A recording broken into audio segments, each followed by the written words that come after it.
Hello बच्चों, कैसे हो आप सब। तो बेसिकली यूट्यूब में, ठीक है, हमने एक नई सीरीज निकाली है, जी मेन क्रैश कोर्स 2025, ठीक है, जहां पर हम क्या करेंगे, आपको 45 डेज जी मेन क्रैश कोर्स करवाएंगे, ठीक है।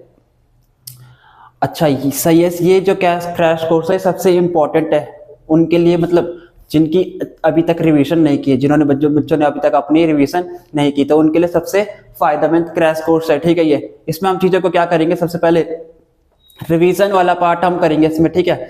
अब आपको चीजें हम डिटेल में तो यहाँ इसमें समझा नहीं सकते, क्योंकि फिजिक्स का एक कॉन्सेप्ट है, आपको डिटेल में अगर हमने समझा दिया तो हाफ या 1 आवर तो उसी में लग जाएगा, ठीक है, इस तरीके से। तो इसमें हम खाली रिविजन्स करवाएंगे और क्वेश्चंस करवाएंगे। मोस्ट इंपॉर्टेंट थिंग है कि क्वेश्चन करवाएंगे और क्वेश्चंस में कंसेप्ट कैसे यूज हो रहा है, ठीक है, क्वेश्चंस में कंसेप्ट कैसे यूज हो रहा है, ठीक है, वो सबसे इंपॉर्टेंट है, वो सबसे इंपॉर्टेंट रोल प्ले करेगा इस लेक्चर सीरीज में, ठीक है। या आपके यूट्यूब में एक सीरीज निकाली है, ठीक है, इस तरीके से। तो अगर आप वेदांतिक यूट्यूब चैनल पर अगर नए हैं तो इसको लाइक शेयर सब्सक्राइब करने की जिम्मेदारी आपकी है, ठीक है। तो चलो स्टार्ट करते हैं। सबसे पहले हम क्या करेंगे, 11 से स्टार्ट करते हैं। 11 से क्या करते हैं, हम स्टार्ट करते हैं मेरे प्यारे बच्चों। 11 से हम क्या करते हैं, इसको स्टार्ट करते हैं, ठीक है। 11 से स्टार्ट करेंगे, 12th में आएंगे, फिर हमको सैंपल पेपर स्पीक करेंगे, ठीक है, मॉक टेस्ट पेपर जैसे, ठीक है। तो 11 का सबसे पहला चैप्टर क्या है, units and measurement, day one आज है, डे वन। और डे वन को क्या, कौन सा टॉपिक पढ़ाऊंगा, यूनिट्स एंड मेजरमेंट्स। तो बेसिकली जो टॉपिक है, ये जो चैप्टर है, इस चैप्टर में से मोस्टली मैंने अपने एनालिसिस के हिसाब से बता रहा हूँ, ठीक है, मोस्टली कम से कम, ज्यादा गारंटी तो नहीं है इस चैप्टर में से क्वेश्चन आएगा, लेकिन अगर आ गया तो एक ही क्वेश्चन आएगा, एक ही क्वेश्चन आएगा, खाली एक क्वेश्चन बनता है इसमें से। जी मेंस के हिसाब से एडवांस में और क्वेश्चंस आते हैं, एडवांस में इसमें से अच्छे अच्छे क्वेश्चन पूछे जाते हैं, एडवांस में इसमें से अच्छे क्वेश्चन पूछे जाते हैं, ठीक है। तो एडवांस वाला जो सीरीज है हम नेक्स्ट निकालेंगे, पहले मेंस करेंगे, उसके बाद देन एडवांस निकालेंगे, ठीक है, इस तरीके से। तो एक क्वेश्चन की इसमें से वेटेज रहती है, मैक्सिमम 2 क्वेश्चन पूछे जा सकते हैं, लेकिन अभी तक पूछे गए नहीं है, ठीक है। मिनिमम एक क्वेश्चन तो पूछा जा सकता है, और कभी कभी इसमें से क्वेश्चन आता भी नहीं है, ठीक है। तो कोई बात नहीं, हमें तो करना ही है, ठीक है। तो इसको रिवाइज करते हैं, ठीक है। तो चलो स्टार्ट करते हैं। अच्छा, units and measurement, units and measurement में से सबसे पहले हम क्या, running for and revision for the day. हमने आज मतलब जो हम पढ़ेंगे, क्या क्या पढ़ेंगे, देखो फिजिक्स पढ़ेंगे, फिजिक्स मतलब छोटी छोटी चीजें पढ़ेंगे, बेसिक चीजें, यूनिट्स पढ़ेंगे, यूनिट कन्वर्जन पढ़ेंगे, इस तरीके से सिग्निफिकेंट फिगर्स पढ़ेंगे, सिग्निफिकेंट फिगर्स पढ़ेंगे कि डिजिट्स को राउंड ऑफ करना है, नंबर आपको दे दिया है उसको राउंड ऑफ करो। एक्यूरेसी एंड प्रिसीजन पढ़ेंगे, एक्यूरेसी एंड प्रिसीजन पढ़ेंगे, ठीक है। Errors in measurement, errors in measurement note करो इसको, एरर्स इन मेजरमेंट ये इंपॉर्टेंट है, यहां से क्वेश्चन आता है जी, एरर्स इन मेजरमेंट, ठीक है। डायमेंशंस ऑफ फिजिकल क्वांटिटीज, ये एक और इंपॉर्टेंट पार्ट, एक और इंपॉर्टेंट पार्ट आ गया। तो इन दो टॉपिक्स में ज्यादा फोकस करना है, इन दो टॉपिक्स में ज्यादा फोकस करना है, मेनली क्वेश्चंस इन्हीं टॉपिक से पूछे जाते हैं, ठीक है। और बेसिक से अगर आपको छोटी छोटी चीजें ध्यान में रखनी है, वो क्या याद रखनी है, सिग्निफिकेंट फिगर्स का, ठीक है, सिग्निफिकेंट फिगर्स का ध्यान में रखना है, ठीक है। चीजें राउंड ऑफ करने के लिए सिग्निफिकेंट फिगर्स क्या होते हैं, ठीक है, इस तरीके से सब बिल्कुल इसमें आगे हम पूरे अच्छे से कवर करेंगे, ठीक है। तो टेंशन लेने की बात नहीं है, बिल्कुल आगे अभी सब कुछ कवर होगा, ठीक है। अच्छा, 2 तरीके की यूनिट्स होती है, पहला क्या है फंडामेंटल, दूसरा क्या है ड्राइव्ड, ठीक है। अब ये जो सीबीएसई वाले हैं वो भी इसको दे सकते हैं लेक्चर्स को, जरूरी नहीं है जी मेंस करने वाले इसको देखेंगे, सीबीएसई वाले भी दे सकते हैं जो बोर्ड्स की प्रिपरेशन कर रहे हैं, ठीक है। फंडामेंटल एंड ड्राइव यूनिट्स, ठीक है। तो फंडामेंटल यूनिट्स क्या होती है, फंडामेंटल यूनिट्स वो यूनिट्स जो नेचर में पहले से ही उपलब्ध है, इन्हें किसी चीज की हमने मतलब इन्हें क्रिएट नहीं किया, हमने इनको क्या किया, क्रिएट नहीं किया, ये किसी और चीज से आ नहीं सकती, किसी और चीज से आ नहीं सकती, ठीक है, वही होती फंडामेंटल यूनिट्स। फंडामेंटल यूनिट्स क्या, एग्जांपल दो फंडामेंटल यूनिट्स का क्या, मास, अरे भाई मास है, मास लो, मास के यूनिट्स, ये डायमेंशन है एम, एम क्या है इसका डायमेंशन, मास एक यूनिट, ठीक है। दूसरा क्या है लेंथ, इसका डायमेंशन क्या होगा कैपिटल एल। किस में मेजर करते हैं उसको, मीटर, सेंटीमीटर, किसी में भी इंच वगैरह किसी में भी आप मेजर कर सकते हो, वो सारी यूनिट सिस्टम में दे रखी है आपको। टाइम क्या है, टाइम का कैपिटल टी, डायमेंशन है इसका कैपिटल टी, ठीक है। किस में मेजर करते हैं आप, अगर आप एसआई यूनिट से मेजर करते हो सेकंड लेंगे, सीजीएस में भी करते तो भी सेकंड लेंगे, ठीक है, इस तरीके से, ठीक है। देख लिया आपने, इस तरीके से होती चीजें। एक मिनट, ठीक है, बिल्कुल बेसिक सी चीजें है, बेसिक सी चीजें, ठीक है। अच्छा, ड्राइव यूनिट्स ऐसे यूनिट जिन्हें आप फंडामेंटल यूनिट्स का यूज करके ड्राइव करते हैं, एक ऐसे यूनिट्स जिन्हें आप फंडामेंटल यूनिट्स का इस्तेमाल करते हैं, जैसा क्या, फोर्स। अरे भाई फोर्स यार, फोर्स नहीं हो सकता क्या, फोर्स क्या है, फोर्स को कैसे लिखते हैं, mass into acceleration, mass into acceleration. Mass क्या होता है, मास यूनिट क्या है, मास की किस में मेजर करते हो, केजी, ये लो केजी आ गया। एक्सेलरेशन किस में करते हो, मीटर पर सेकंड, ms-2, ये लो आ गया, ठीक है। केजी को कैसे लिखते हैं, m, ये डायमेंशंस है, डायमेंशंस में मैं बाद में समझाऊंगा इस तरीके से। और ये क्या है, मास l, t-2, ये लो, ठीक है। अरे निकाल तो दिया, स्टैंडर्ड यूनिट क्या है, मास के केजी, लेंथ की मीटर और टाइम के सेकंड। ये क्या थी, फंडामेंटल यूनिट्स थी। उस फंडामेंटल यूनिट से मैंने फोर्स की यूनिट निकाल दी, ड्राइव कर दिया तो ड्राइव यूनिट नाम हो गया इसका, ठीक है। चीजों को ड्राइव कर दिया तो ड्राइव यूनिट्स नाम हो गया, बस सिंपल। कोई ज्यादा दिमाग नहीं लगाना इसमें, कोई आपको ज्यादा दिमाग नहीं लगाना।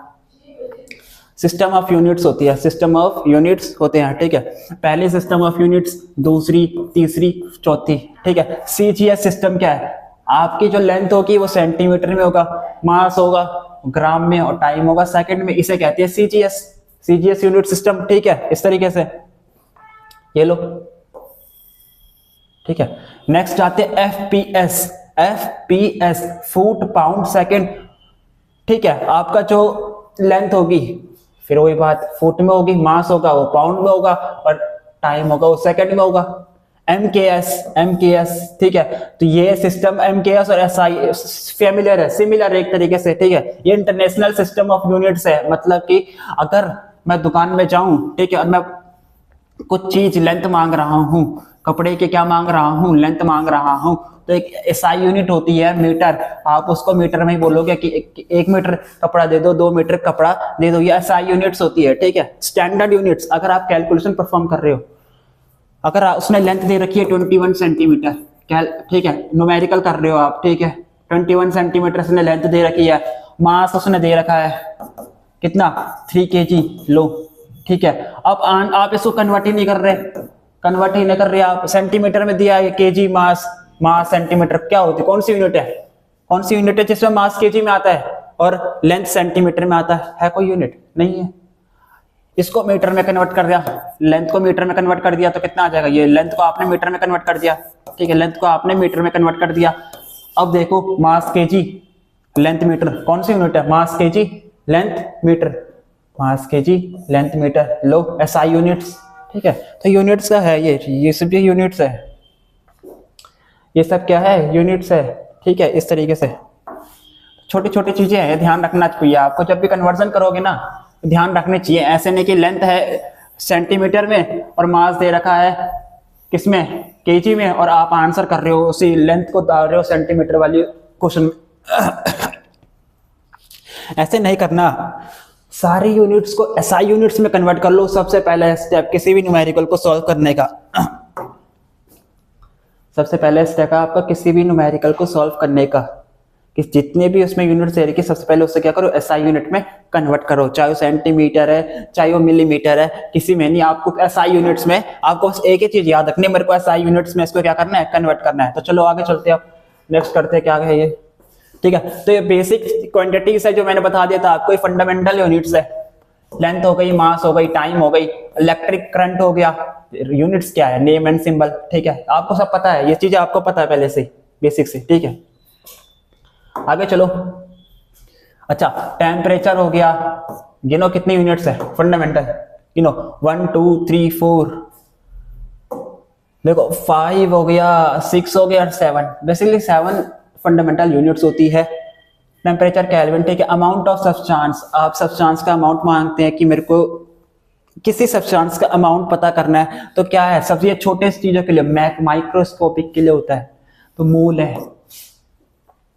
लुमिनस इंटेंसिटी किसमें करते हैं, कैंडल एलसीडी पे, ठीक है। इस तरीके से ये चीजें हैं, ये आप याद रख सकते हो। वैसे इसकी जरूरत पड़ेगी नहीं मेरे हिसाब से, मैं कहता हूँ ऐसी चीज की जरूरत आपको नहीं पड़ने वाली मेंस में, क्योंकि मेंस में क्या होता है जी, मेंस में क्या होता है, क्या आपसे थोड़ी बोलेगा फंडामेंटल यूनिट लिखो, फंडामेंटल यूनिट की डेफिनेशन लिखो, ऐसे थोड़ी बोलेगा, ऐसे थोड़ी पूछेगा आपसे। वो आपसे क्वेश्चन करवाएगा, बस आपसे क्या करवाएगा, खाली क्वेश्चन करवाएगा। तो मेनली फोकस किस में होना चाहिए, कंसेप्ट, ऐसे कंसेप्ट जिनसे क्वेश्चन बन सकते हैं, ठीक है। अब ये थोड़ी पूछेगा आप वो क्वेश्चन, ये थोड़ी पूछेगा कि इसमें से कौन सी फंडामेंटल यूनिट है, ऑप्शन दे दिए, ऐसे थोड़ी। अरे भाई ऐसे थोड़ी, ये सीबीएसई पूछता है, ऐसे सीबीएसई पूछता है, ठीक है भाई। आगे चलो, आगे चलो। सप्लीमेंट्री यूनिट्स है, प्लेन एंगल को हम किसमें, इसका सिंबल क्या है, रेडियन, और सॉलिड एंगल स्टीरेडियन, ठीक है। अच्छा, ये नोट कर सकते हो, कभी कभी यूज हो जाता है, कभी कभी यूज हो जाता है। Angle subtended bye a closed curve at an inside point is 2 pi radian. अब यहां देखो क्लोज्ड कर्व, एक कर्व है जो कि क्लोज्ड है, ठीक है, उसने कितना एंगल अंदर, curve at inside point, inside मतलब अंदर पॉइंट्स पे जब वो एंगल सबटेंड करेगा तो वो किसके इक्वल होगा, 2 पाई रेडियन के। लेकिन जब सॉलिड एंगल सबटेंड होगा क्लोज्ड सरफेस, एक ऐसा सरफेस जो कि बंद है, क्लोज्ड सरफेस, ठीक है, क्लोज सरफेस, ठीक है, तो at an inside point is 4 pi steradian. अब जो यहाँ पर एंगल बनता है वो कितने का बनता है, 4 पाई स्टीरेडियन। कितना बनता है, 4 पाई स्टीरेडियन। तो ध्यान रखना 2 पाई बनता है किसके लिए, क्लोज्ड कर्व के लिए, ठीक है। और सॉलिड एंगल अगर सबटेंड होता है, यह प्लेन एंगल है 2 पाई वाला, ऊपर वाला प्लेन एंगल है, नीचे वाला सॉलिड एंगल बनता है, कब बनता है, जब क्लोज सरफेस पर इनसाइड पर कोई एंगल बनता है तो कितना बनेगा, 4 पाई स्टीरेडियन। सिग्निफिकेंट फिगर्स, ठीक है, सिग्निफिकेंट फिगर्स के बारे में हम बात करेंगे। सिग्निफिकेंट फिगर्स, ठीक है। सिग्निफिकेंट फिगर्स क्या होते हैं, बेसिकली आपके पास एक नंबर, चौड़ा नंबर आएगा 2.939496, ये 96, ये 89, इस तरीके से, ठीक है। पता करो इसमें कितने सिग्निफिकेंट फिगर्स है, राउंड ऑफ करो इसको 3 सिग्निफिकेंट फिगर्स के। मतलब इस नंबर को राउंड ऑफ करने का मतलब क्या होता है, इस नंबर को छोटा कर दो, इस नंबर को छोटा कर दो। अब ये छोटा का मतलब ये नहीं कि काट दो इसको, ऐसे नहीं, इस नंबर को, ये देखो 2.939393 है, कहाँ किसके समथिंग है, किसके सब नजदीक आ सकता है, 2.94 के नजदीक आ सकता है, ठीक है, इस तरीके से। तो इसको छोटा भी करना है, राउंड ऑफ का मतलब छोटा भी करना है, और ये एक्चुअल नंबर के आसपास भी रहे, ठीक है, आसपास भी क्या रहे, ठीक है। तो ये होती है। अच्छा, इसको करो। अच्छा, रूल्स देख लो। सबसे पहले रूल्स एक एक करके हम डिस्कस करेंगे। पहला रूल पढ़ो, चलो। All the non zero digits are significant. जितनी भी नॉन जीरो डिजिट्स है वो सारी सिग्निफिकेंट होती है। आप सिग्निफिकेंट फिगर में उसको काउंट करोगे। जैसे कि एग्जांपल लिया है 2.738, the number of significant figure is 4। तो देखो इधर, देखो 2.7 क्या लिखा था भाई, 2.738। पहले स्टेटमेंट क्या कहते हैं कि जितने भी नॉन जीरो डिजिट है काउंट करोगे, 1 2 3 और 4 इसके पास डिजिट है, तो इसके पास सिग्निफिकेंट फिगर्स कितने हुए, 4 सिग्निफिकेंट फिगर्स हुए। कितने हुए, 4 सिग्निफिकेंट फिगर्स हुए। यही आपका पहला रूल कहता है, यही आपका पहला रूल बोलता है, ठीक है। पढ़ो सेकंड को। All the zeros between 2 non zero digit, 2 non zero digit के बीच में जितने भी जीरो आएंगे, ऑल द जीरोस लिखा है ना, बिटवीन 2 नॉन जीरो डिजिट्स के बीच में जितने भी जीरो आएंगे, no matter where the decimal point is. Decimal point का मतलब नहीं, हमें नहीं मालूम कि डेसिमल आएगा, ठीक है, ना भी आए तो हमें कोई फायदा नहीं होने वाला। एज एग्जाम्पल, ठीक है, 209 एंड 3.02। तो 209 को देखो, 209 को देखो यहाँ पर 209 क्या कहता है, all the zeros between 2 non zero digit, 2 non zero digit, 2 non zero digit ये है नॉन जीरो, ठीक है। 2 नॉन जीरो डिजिट के बीच में जितने भी जीरो आएंगे वो सारे क्या होंगे, सिग्निफिकेंट होंगे। तो 2 नॉन जीरो डिजिट के बीच में एक जीरो आया तो कितने सिग्निफिकेंट फिगर बने यहाँ पर, 3, 1 2 3। तो आंसर कितना था भाई इसका, 3। नेक्स्ट एग्जांपल लो 3.02, 3.002, ठीक है। अब देखो, अब ये डेसिमल वाला केस लिखो, no matter where the decimal point is. हमें डेसिमल से मतलब नहीं है, आएगा तो ठीक, ना भी आए तब भी सिग्निफिकेंट फिगर्स वही रहेंगे, ठीक है। तो काउंट करो, दो नॉन जीरो डिजिट ये है, इनके बीच में डेसिमल भी आया है, वो हमें कोई मतलब नहीं डेसिमल से आए या ना आए, हमें कोई मतलब नहीं, हम तो काउंट ही करेंगे। तो 1 2 3 4 कितने आए? 4 सिग्निफिकेंट फिगर्स। तो 4 सिग्निफिकेंट फिगर्स कितने आए भाई? 4 सिग्निफिकेंट फिगर्स, ठीक है भाई, ठीक है। अच्छा नेक्स्ट में चलो, नेक्स्ट में if the measure number is less than by 1, अगर जो मैं नंबर मीजर कर रहा हूं वो 1 से छोटा है, zeros on the right of decimal point and the zeros on the right of the decimal point के राइट में जो जीरोस है ये रहे, आपका नंबर दे रखा है, and to the left of the first non zero digit, और लेफ्ट पर पहली नॉन जीरो डिजिट के लेफ्ट पर जो जीरोस है वो क्या होंगे? आर नॉन सिग्निफिकेंट, उन्हें आप काउंट नहीं करोगे। आर नॉन लिखा है ना, नॉन मतलब काउंट नहीं करना है, काउंट नहीं करना भाई। 0.00807 एग्जाम्पल देखो, 0.00807, अरे बताओ इसमें कितने सिग्निफिकेंट फिगर्स होंगे, ठीक है। अब देखो यहाँ पर, अब देखो क्या लिखा था, if the measure value is less than 1, measure value less than 1 है, साफ साफ दिख रहा है, छोटा छोटा बच्चा बता देगा कि ये 1 से छोटा है, ठीक है। First 3 underline zeros are non significant, तो ये अंडरलाइन किया उसने, ये अंडरलाइन किया उसने, पहले 3 क्या है? नॉन सिग्निफिकेंट, मतलब इनको आप काउंट नहीं करोगे। अरे काउंट क्यों नहीं करोगे? ऊपर साफ साफ लिखा है भाई, ऊपर साफ साफ रूल पे लिखा हुआ है, क्या लिखा हुआ है? The zeros on the right of decimal point and to the left of the first non zero digits are non significant. Non significant का मतलब ही होता है काउंट नहीं करना आपको। तो बच्चे भाई ये 3 क्या हो गए? सिग्निफिकेंट। बच्चे भाई क्या हो गई है? सिग्निफिकेंट हो गई कि नहीं हो गई भाई? ठीक है, बच्चे के 3 क्या हो गए? सिग्निफिकेंट फिगर, ठीक है। अच्छा चलो अब आगे चले, इसके रूल्स बहुत है भाई, इसके पास रूल्स बहुत है, इसके पास रूल्स बहुत है।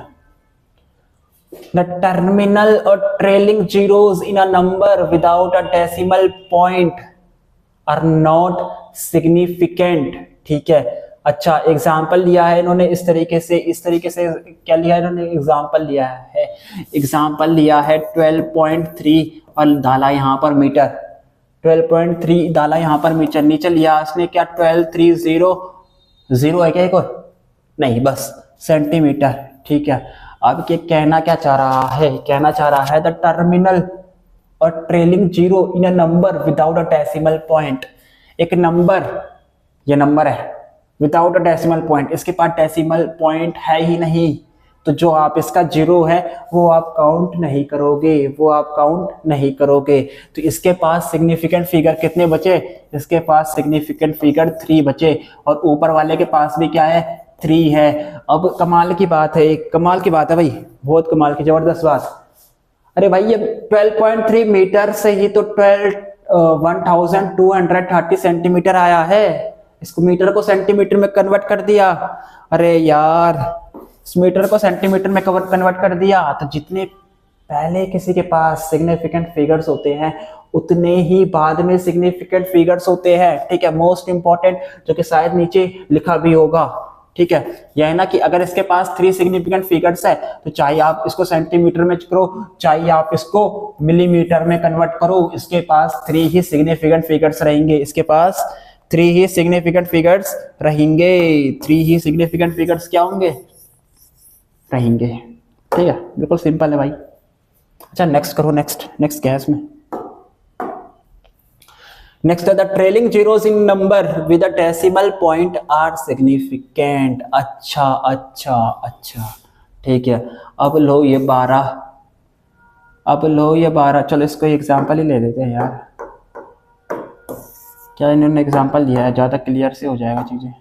क्या एग्जांपल लिया इन्होंने? 3.800। लो यार 3.800, क्या पीछे क्या केजी है? क्या केजी है? चलो ठीक है।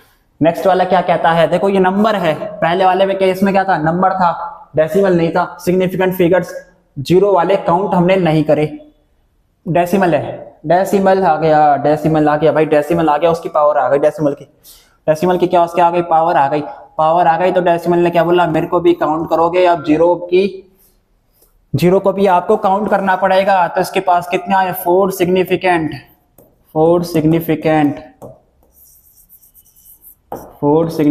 फिगर।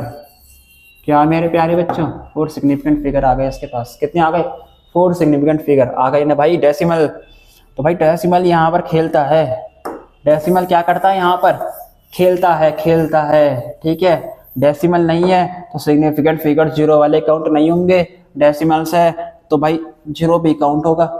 नेक्स्ट चलो भाई, नेक्स्ट चलो। A choice of change of unit does not change the number of significant digits of figures in a measurement। Same बात मैंने पहले बता दी थी इस वाले केस में, क्या लिखा है, A choice of change of units। अगर आप सेंटीमीटर से मीटर में जा रहे हो, मीटर से या सेंटीमीटर से मिलीमीटर में जा रहे हो, किसी में भी जा रहे हो, किसी भी दूसरे यूनिट्स में जा रहे हो, अरे जितनी पहले वाले के पास सिग्निफिकेंट फिगर्स थे उतने नेक्स्ट वाले के पास सिग्निफिकेंट फिगर्स रहेंगे, ठीक है। आप ये नहीं कि सेंटीमीटर में 3 सिग्निफिकेंट फिगर्स थे और मीटर में जाते ही आपने 4 बना लिए, ऐसा नहीं होता। ये फिजिक्स है भाई, ये फिजिक्स है, ठीक है भाई, यहाँ ऐसा नहीं चलता, ठीक है। केमिस्ट्री नहीं है यहाँ कि एक्सेप्शंस आएंगे हर चीज में, ठीक है। अच्छा नेक्स्ट क्या भाई, अच्छा ये सिंपल है। तो remove ambiguities in determining number of significant figures, a measurement is usually express at a × 10⁻⁴ a × 10⁻⁴ पर हम इसको मेजर कर सकते हैं। जैसे कि क्या लिखा है, फिगर 1 से बड़ी और उसके इक्वल होगी और a और 10 से छोटी होगी और b is the order of the magnitude. b क्या होगा, ऑर्डर ऑफ द मैग्नीट्यूड, मतलब 10 की पावर 2, 10 की पावर 3। b क्या है यहाँ पर आपका ऑर्डर, ठीक है, ये क्या आपका बच्चों ऑर्डर, ठीक है। अब जो ये a की वैल्यू है कहाँ कहाँ से लाई करेगी, ये उसने रेंज दे रखी है, ये a की वैल्यू यहीं से यहाँ तक ही रह सकती है, 1 से बड़ी होगी उसके इक्वल और क्या होगी 10 से छोटी होगी। और वो क्वेश्चन के अकॉर्डिंग आएगा, ठीक है, कि कैसे इसको हम चेंज कर सकते हैं, ठीक है, इस तरीके से, ठीक है। तो सिग्निफिकेंट फिगर्स के सारे रूल्स देख लिया आपने, अच्छे से पढ़ लिया, समझ में आ गया सारे रूल्स अच्छे से। अच्छा अब राउंड ऑफ करते हैं, चलो अब क्या करते हैं, राउंड ऑफ करते हैं। नहीं कुछ हो भी है, rules for arithmetic operation with significant figures. अच्छा जी, बड़ी बेसिक सी चीजें पढ़ रहे हैं बच्चे हमें, बहुत ही बेसिक सी चीजें, बहुत बेसिक चीजें। Rules for arithmetic operation, arithmetic operations मतलब प्लस माइनस सब्ट्रैक्शन डिवाइड यहाँ पर करना है। आपके पास सिग्निफिकेंट फिगर्स होंगे और इनके साथ प्लस माइनस खेलो, प्लस माइनस मल्टीप्लाई डिवाइड सब करोगे। कैसे होता है, चाहे एडिशन कर रहे हो चाहे सब्ट्रैक्शन कर रहे हो, the final result should retain as many decimal places as there in the number with the least decimal places। least decimal places मतलब आपके पास एक डेसिमल नंबर है, लीस्ट डेसिमल प्लेसेस। तो जो आंसर आएगा ऐड करने के बाद, सब्ट्रैक्ट करने के बाद, उसमें भी आपका जो लीस्ट डेसिमल प्लेसेस होना चाहिए, मतलब कि सिग्निफिकेंट फिगर क्या होना चाहिए, लीस्ट होना चाहिए। जैसे कि एग्जांपल देखो, सम ऑफ इसका और ये नंबर 3, इनका क्या किया, सम किया, देखो 4 to 3.5, पहला ग्राम डालो पीछे, 164.92, 164.92, दूसरा, तीसरा क्या भाई 24.381, 24.381, ठीक है। और बोलो, ठीक है। अच्छा इसका सम किया मतलब इसको प्लस किया, इस प्लस करने के बाद हमारे पास क्या आंसर आया भाई, 612 पॉइंट आया 801 क्या आया, ग्राम आया हमारे पास, क्या आया, ये आंसर आया, ठीक है। अच्छा अब ये पूछ रहा है कि इनके पास सिग्निफिकेंट फिगर्स कितने थे, 3 4, इसके बाद 5, इसके पास 3 5, तो किसके पास कम है भाई, किसके पास कम है significant figures, but it should be express as 612.8 gram only because the least precise measurement is correct only to 1 decimal places, correct only to 1 decimal places. कहने का मतलब क्या है, जब आप इसको करोगे ना तो इसका जो आंसर आएगा वो क्या आएगा, इसका जो आंसर आएगा वो आएगा 612.8। ये आंसर क्यों आया इसका है, अरे बाकी के नंबर कहाँ चले गए, अरे अरिथमेटिक सिग्निफिकेंट फिगर्स का रूल है, ये रूल है, हम नहीं बना सकते इसको, हम तोड़ नहीं सकते भाई इसको, ठीक है। अब ये रूल क्या कहता है, ये रूल ये कहता है कि आप नंबर्स देखो, आप ये डेसिमल नंबर देखो, देखा आपने, इसके पास 1 decimal place, 2 decimal place, 3 decimal place, सबके पास डेसिमल प्लेसेस अलग अलग है। और उसने कहा है पहले रूल में कि लीस्ट वाले को रखना है। किसको रखना है? लीस्ट वाले को, मतलब जिसके पास लीस्ट डेसिमल प्लेस है वही, उसी को ही आपको आंसर में रखना है। तो आंसर जब आप लोगे तो उसको लीस्ट डेसिमल प्लेसेस 1 तक ही तो मैंने किया है, जो कि लीस्ट ये था। अरे ये लीस्ट था ना, तो लीस्ट में मैंने इसको आंसर दिया है। बस सिंपल, पहला वाला केस सिंपल हो गया भाई। ठीक है, पहला केस या पहला रूल यहीं पे समाप्त होता है। चलो भाई नेक्स्ट पे, इन मल्टीप्लीकेशन और डिवीजन, ये रूल था प्लस माइनस का, ये था मल्टीप्लाई और डिवाइड का। इन मल्टीप्लीकेशन और division the final result should retain as many significant figures as there are in the original number with the least, ये लीस्ट वाली चीजें बहुत आ रही है, with the least significant figures. ठीक है, with the least significant figures. For example suppose आपने क्या किया, एक एक्सप्रेशन लिया है, एक्सप्रेशन क्या है 24.3 को आपने मल्टीप्लाई किया किसके साथ, 1 पॉइंट है क्या, नहीं 1243 के साथ। ठीक है, आपने इसको क्या किया, मल्टीप्लाई किया और फिर उसको डिवाइड कर दिया 44.65 के साथ। अच्छा, आपका आंसर आया, ये आंसर क्या आया भाई, आंसर आया है 676.481522, 481522। ठीक है, अच्छा ये आपका क्या आया, आंसर आया है। ये इतना लंबा है, इसके पास सिग्निफिकेंट फिगर्स बहुत है, लेकिन उसने कहा क्या है, उसने क्या कहा है, ध्यान से देखो उसने क्या किया, इन मल्टीप्लिकेशन और division the final result should retain as many significant figure as there in the original number.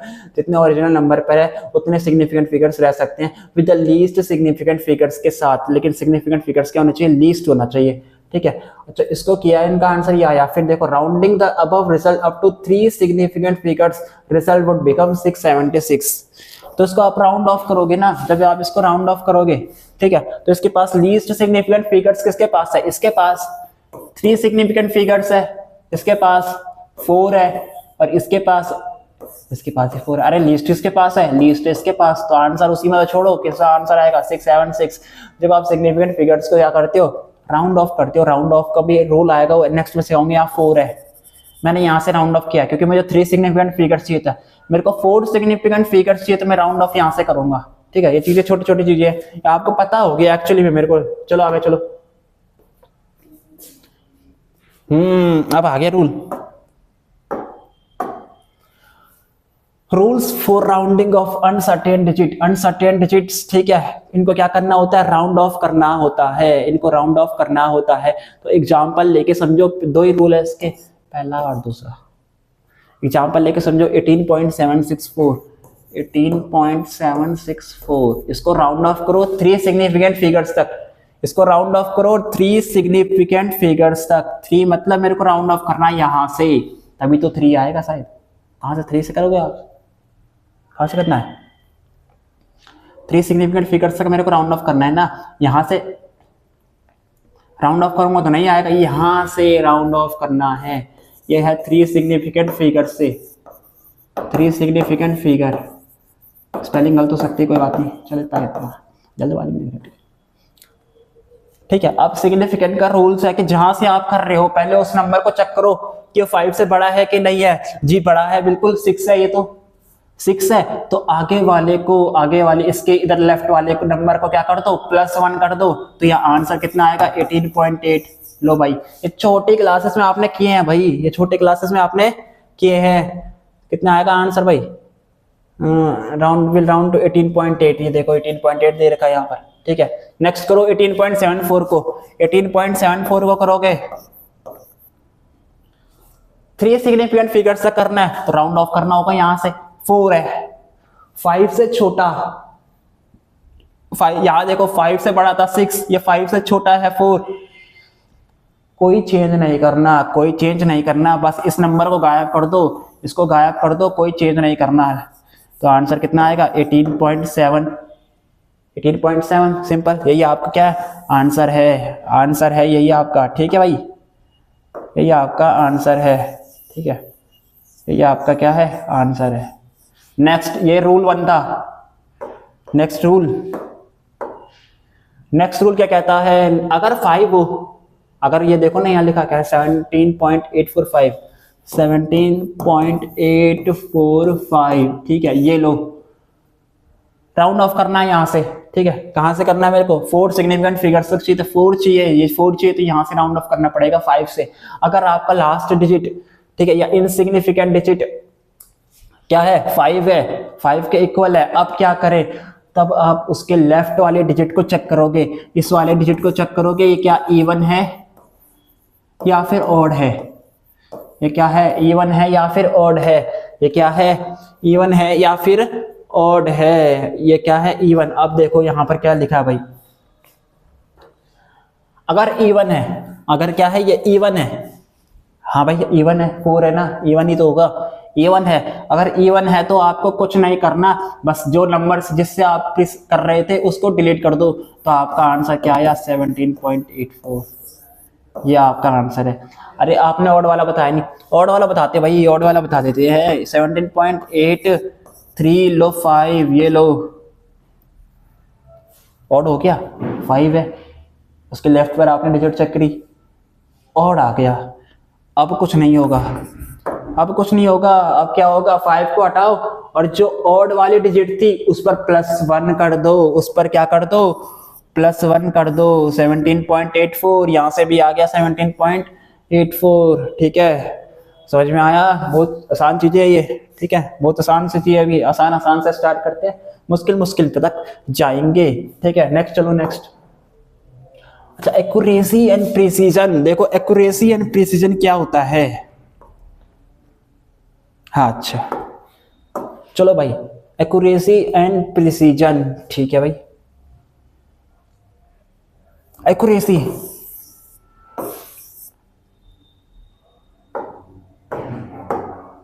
ठीक है, मैं एक तीरंदाज हूं, मैं क्या हूं तीरंदाज हूं, ठीक है, क्या करता हूं तीर मारता हूं इसमें, ठीक है, मैंने क्या किया तीरें मारी, मेरी तीर यहां लगी, पहली तीर, दूसरी तीर मेरी यहां लगी, ठीक है, अरे मैं मारना यहाँ चाह रहा हूं लेकिन लग यहाँ रही है, ठीक है, मेरा टारगेट ये है, टारगेट मेरा ये है, ठीक है, टारगेट मेरा ये बीच में मारना है मेरे को, पर मैं यहाँ मार दिया, एक यहाँ मार दी, दो, अरे भाई तीसरी वाली मैंने यहाँ मार दी, चौथी वाली मैंने यहाँ मार दी, पांचवी वाली मैंने यहाँ, छठी मेरी यहाँ और सातवीं मेरी यहाँ, कहाँ मार दी इधर इधर, ठीक है। अब देखो, अब कमाल की बात है, देखो कमाल की बात होगी अभी, ठीक है, 8वीं बार मैंने यहाँ मारी, 9 बार यहाँ मारी, 10 बार मैंने यहाँ मारी, ठीक है, अब यहाँ मैंने मारी नहीं, यहाँ इस वाले हिस्से में मैंने मारी नहीं, तीर मारी नहीं, ठीक है भाई, अच्छा जी। अब एक्यूरेसर, इससे एक्यूरेसी और प्रिसीजन का क्या मतलब क्या मेल है, आप ये क्यों करवा रहे हो, अरे यार मेल ही तो है, तभी तो देखो मजा आएगा, ठीक है। अब यहाँ पर देखो मेरा टारगेट ये था और मेरी 1 2 3 4 5 5 तीरें इस टारगेट पर लगी, एक्यूरेसी क्या है मेरी, एक्यूरेसी क्या है हाई, हाई क्यों है, अरे भाई टारगेट के समीप आया हूं ना मैं, ये टारगेट था मेरा और इसके निकट तो आया, इसके पास तो आया हूं मैं, एक्यूरेसी हाई है। प्रिसीजन क्या होगा, प्रिसीजन क्या होगा, प्रिसीजन भी मेरा हाई है, प्रिसीजन भी मेरा हाई है, हाई क्यों है, हाई क्यों है भाई, अरे यार मैं टारगेट में आया, मैंने तीसरी तीर यहां मारी, चौथी भी यहां मारी, पांचवी भी, छठी भी और सातवीं भी मैंने यहां मारी, देख रही हो ना, मैंने 5 तीरें एक साथ एक ही टारगेट है मारी, ठीक है, हल्के हल्के थोड़ी सी स्पेसिंग है, टारगेट के आसपास तो है लेकिन 5 एक साथ, पहली मारी उसके बाद दूसरी, तीसरी, चौथी एंड देन पांचवी, ठीक है, तो प्रिसीजन हाई हो गई। प्रिसीजन ये है कि अगर आपको टारगेट पॉइंट है, आप उस टारगेट पॉइंट के नजदीक आए, एक बार तुक्का लग गया आपसे, चलो मान लो तुक्का लग गया, 5 बार तुक्का थोड़ी लगता है, 5 बार आपने सेम टारगेट पर मार देती है, प्रिसीजन है भाई, प्रिसीजन हाई हो गई। इस केस में आओ, इस केस में आओ, टारगेट ये है, आपने तीर यहां मारी, एक्यूरेसी क्या है, अरे भाई एक्यूरेसी क्या है, एक्यूरेसी यहां पर लो है, लो क्यों है, अरे टारगेट ये था, मार रहे हो, एक्यूरेसी लो गई ना, अरे भाई आपको मारना यहाँ है, आप कहाँ मार रहे हो, एक्यूरेसी लो, ठीक है। लेकिन लेकिन लेकिन लेकिन इसमें देखो प्रिसीजन, प्रिसीजन यहाँ भी हाई है, प्रिसीजन यहाँ भी हाई है। प्रिसीजन का मतलब क्या है, आपने कोई चीज करी, कोई चीज मेजर करी, दूसरी बार मेजर करी, फिर वही रीडिंग उसके आसपास आई, तीसरी बार मेजर करी, फिर वही रीडिंग उसके आसपास आई, पहली बार मारी यहाँ गई, ठीक है, इधर टारगेट से उधर गई, मेरी एक्यूरेसी लो है, मतलब मैं टारगेट से डिविएट हो गया हूँ, ठीक है। एक बार हो गया, फिर मैं ये एक तरीके से मैं अपनी गलती दोहरा रहा हूँ, ठीक है। दूसरी बारी मैंने यहाँ मारी, तीसरी बारी मैंने यहाँ, चौथी बारी मैंने यहाँ, ठीक है, इस तरीके से। तो यहाँ के चारों के आसपास है, मैंने 4 बार गलती कर दी, 4 बार गलती अपनी दोहराई, प्रिसीजन हो जाता है इस तरीके से। प्रिसीजन हाई है, प्रिसीजन हाई है। जब भी प्रिसीजन हाई होगा तो एक्यूरेसी आपको मिलेगी क्या, एक्यूरेसी। जब भी प्रिसीजन आपका क्या होगा, हाई होगा। एक्यूरेसी लो भी मिल सकती है आपको, हाई भी मिल सकती है, लो भी मिल सकती है, और क्या मिल सकती है, हाई भी मिल सकती है। यही आपका एक्यूरेसी एंड प्रिसीजन होता है। सिंपल भाषा में, एकदम बिल्कुल सिंपल भाषा में मैंने आपको क्लियर बताया, ठीक है, टारगेट वाला एग्जांपल लेके, ठीक है, इस तरीके से। तो हम पता लगा सकते हैं कि हम कितनी मोर एक्यूरेट है, रिजल्ट के कितने हम पास आ सकते हैं। वो एक्यूरेसी, उस रिजल्ट के पास हम कितनी बार आ चुके हैं, प्रिसीजन 5 बार मैंने रीडिंग ली, 5 बार मैं उसके पास आया हूँ, ठीक है। नेक्स्ट स्टेप, इसे कहते हैं प्रिसीजन, इसे कहते हैं मेरे प्यारे बच्चे प्रिसीजन। आ रहा है ना, फील आ गई क्या, अरे भाई फील आ गई होगी अब तो, फील आ गई, अरे फील आ गई कमेंट्स में लिख देना भाई, कमेंट्स में फील आ गई लिख देना, फील आ गई, ठीक है। लिस्ट काउंट क्या होता है, एक देखो इंस्ट्रूमेंट का क्या होता है यार, ये इंस्ट्रूमेंट का क्या होता है, लिस्ट काउंट। वो छोटा सा छोटा क्या, वो छोटी से छोटी यूनिट या वो छोटी छोटी चीज जो मेजर कर सकता है, ठीक है, जो क्या कर सकता है, इंस्ट्रूमेंट मेजर कर सकता है। इंस्ट्रूमेंट है आपका कोई भी, यह है देखो वर्नियर कैलिपर पहला, दूसरा क्या होता है स्क्रू गेज। वर्नियर कैलिपर से आप बहुत सारी चीजें मेजर कर रहे हो, आपने स्केल की लेंथ मेजर करी, पेन की लेंथ करी, ठीक है, फिर इतनी छोटी लेंथ मेजर करी, फिर और छोटी लेंथ मेजर करी, और एक बार ऐसी लेंथ आई जो आप मेजर नहीं कर पाए, ठीक है। आपने देखो पहले फर्स्ट चीज पेन था, कर दिया मेजर, चौक थी, कर दिया मेजर, हेयर पिन थी, मेजर हो गई। फोर्थ चीज आई एक बहुत सुई या निडल कह सकते हैं इसको, निडल, मेजर हो गई। फिफ्थ चीज यहाँ पर एक आई, ऐसी चीज आई जिसकी वो लेंथ क्या कर पाया, यहाँ पर वो मेजर कर पाया, मतलब यहाँ पर उसने मेजर तो कर दिया लेकिन बहुत कठिनाई हुई, थोड़ी डिफिकल्टीज आई, लेकिन मेजर हो गया, मतलब स्केल ने माप लिया। सिक्स्थ एक चीज आई, अब यहाँ पर नॉट मेजर, अब आपने एक और छोटी चीज दे दी और कहा कि इसकी लेंथ क्या करो, इसकी लेंथ मेजर करके बताओ यार, वर्नियर कैलिपर इसकी लेंथ मेजर करके बताओ।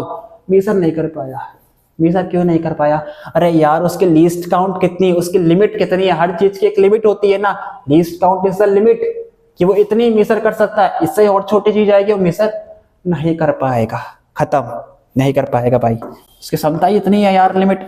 तो यही है लीस्ट काउंट, क्या है, लिमिट। लीस्ट काउंट क्या है, लिमिट, ठीक है। अच्छा, same least count of vernier calliper का लीस्ट काउंट क्या आता है, कैसी वैल्यू, यही फॉर्मूला याद रखो भाई, वेरी इंपॉर्टेंट है भाई, इसमें आप कंजूसी मत करना, बहुत इंपॉर्टेंट फॉर्मूला है भाई। लीस्ट काउंट जो वाला सेक्शन है तो ये इंपॉर्टेंट है, एक हो गया पहला ये, और दूसरा लीस्ट काउंट हो गया स्क्रू गेज, दोनों क्या है, इंस्ट्रूमेंट है, ठीक है, दोनों क्या करते हैं, मेजरमेंट के लिए अपने जाना जाते हैं, ठीक है। लीस्ट काउंट से आप क्या कर सकते हो, डायमीटर मेजर कर सकते हो, बहुत सारी चीजें इससे मेजर की जा सकती है, length, depth, internal diameter, same क्या स्क्रू गेज की थिकनेस आप मेजर कर सकते हो, बुक कितनी मोटी है, पेपर कितना मोटा है, थिकनेस वगैरह से भी आप क्या कर सकते हो, स्क्रू गेज से मेजर कर सकते हो, ठीक है। दो नए फॉर्मूले very important, very very very important, very important बच्चों, वेरी इंपॉर्टेंट, ये लो स्टार मार दिया हूं, ठीक है। वेरी इंपॉर्टेंट हर चीज है, इंपॉर्टेंट हर चीज है, ठीक है। तो वेरी इंपॉर्टेंट, ये इंपॉर्टेंट है। लीस्ट काउंट क्या है? Value of one main scale division.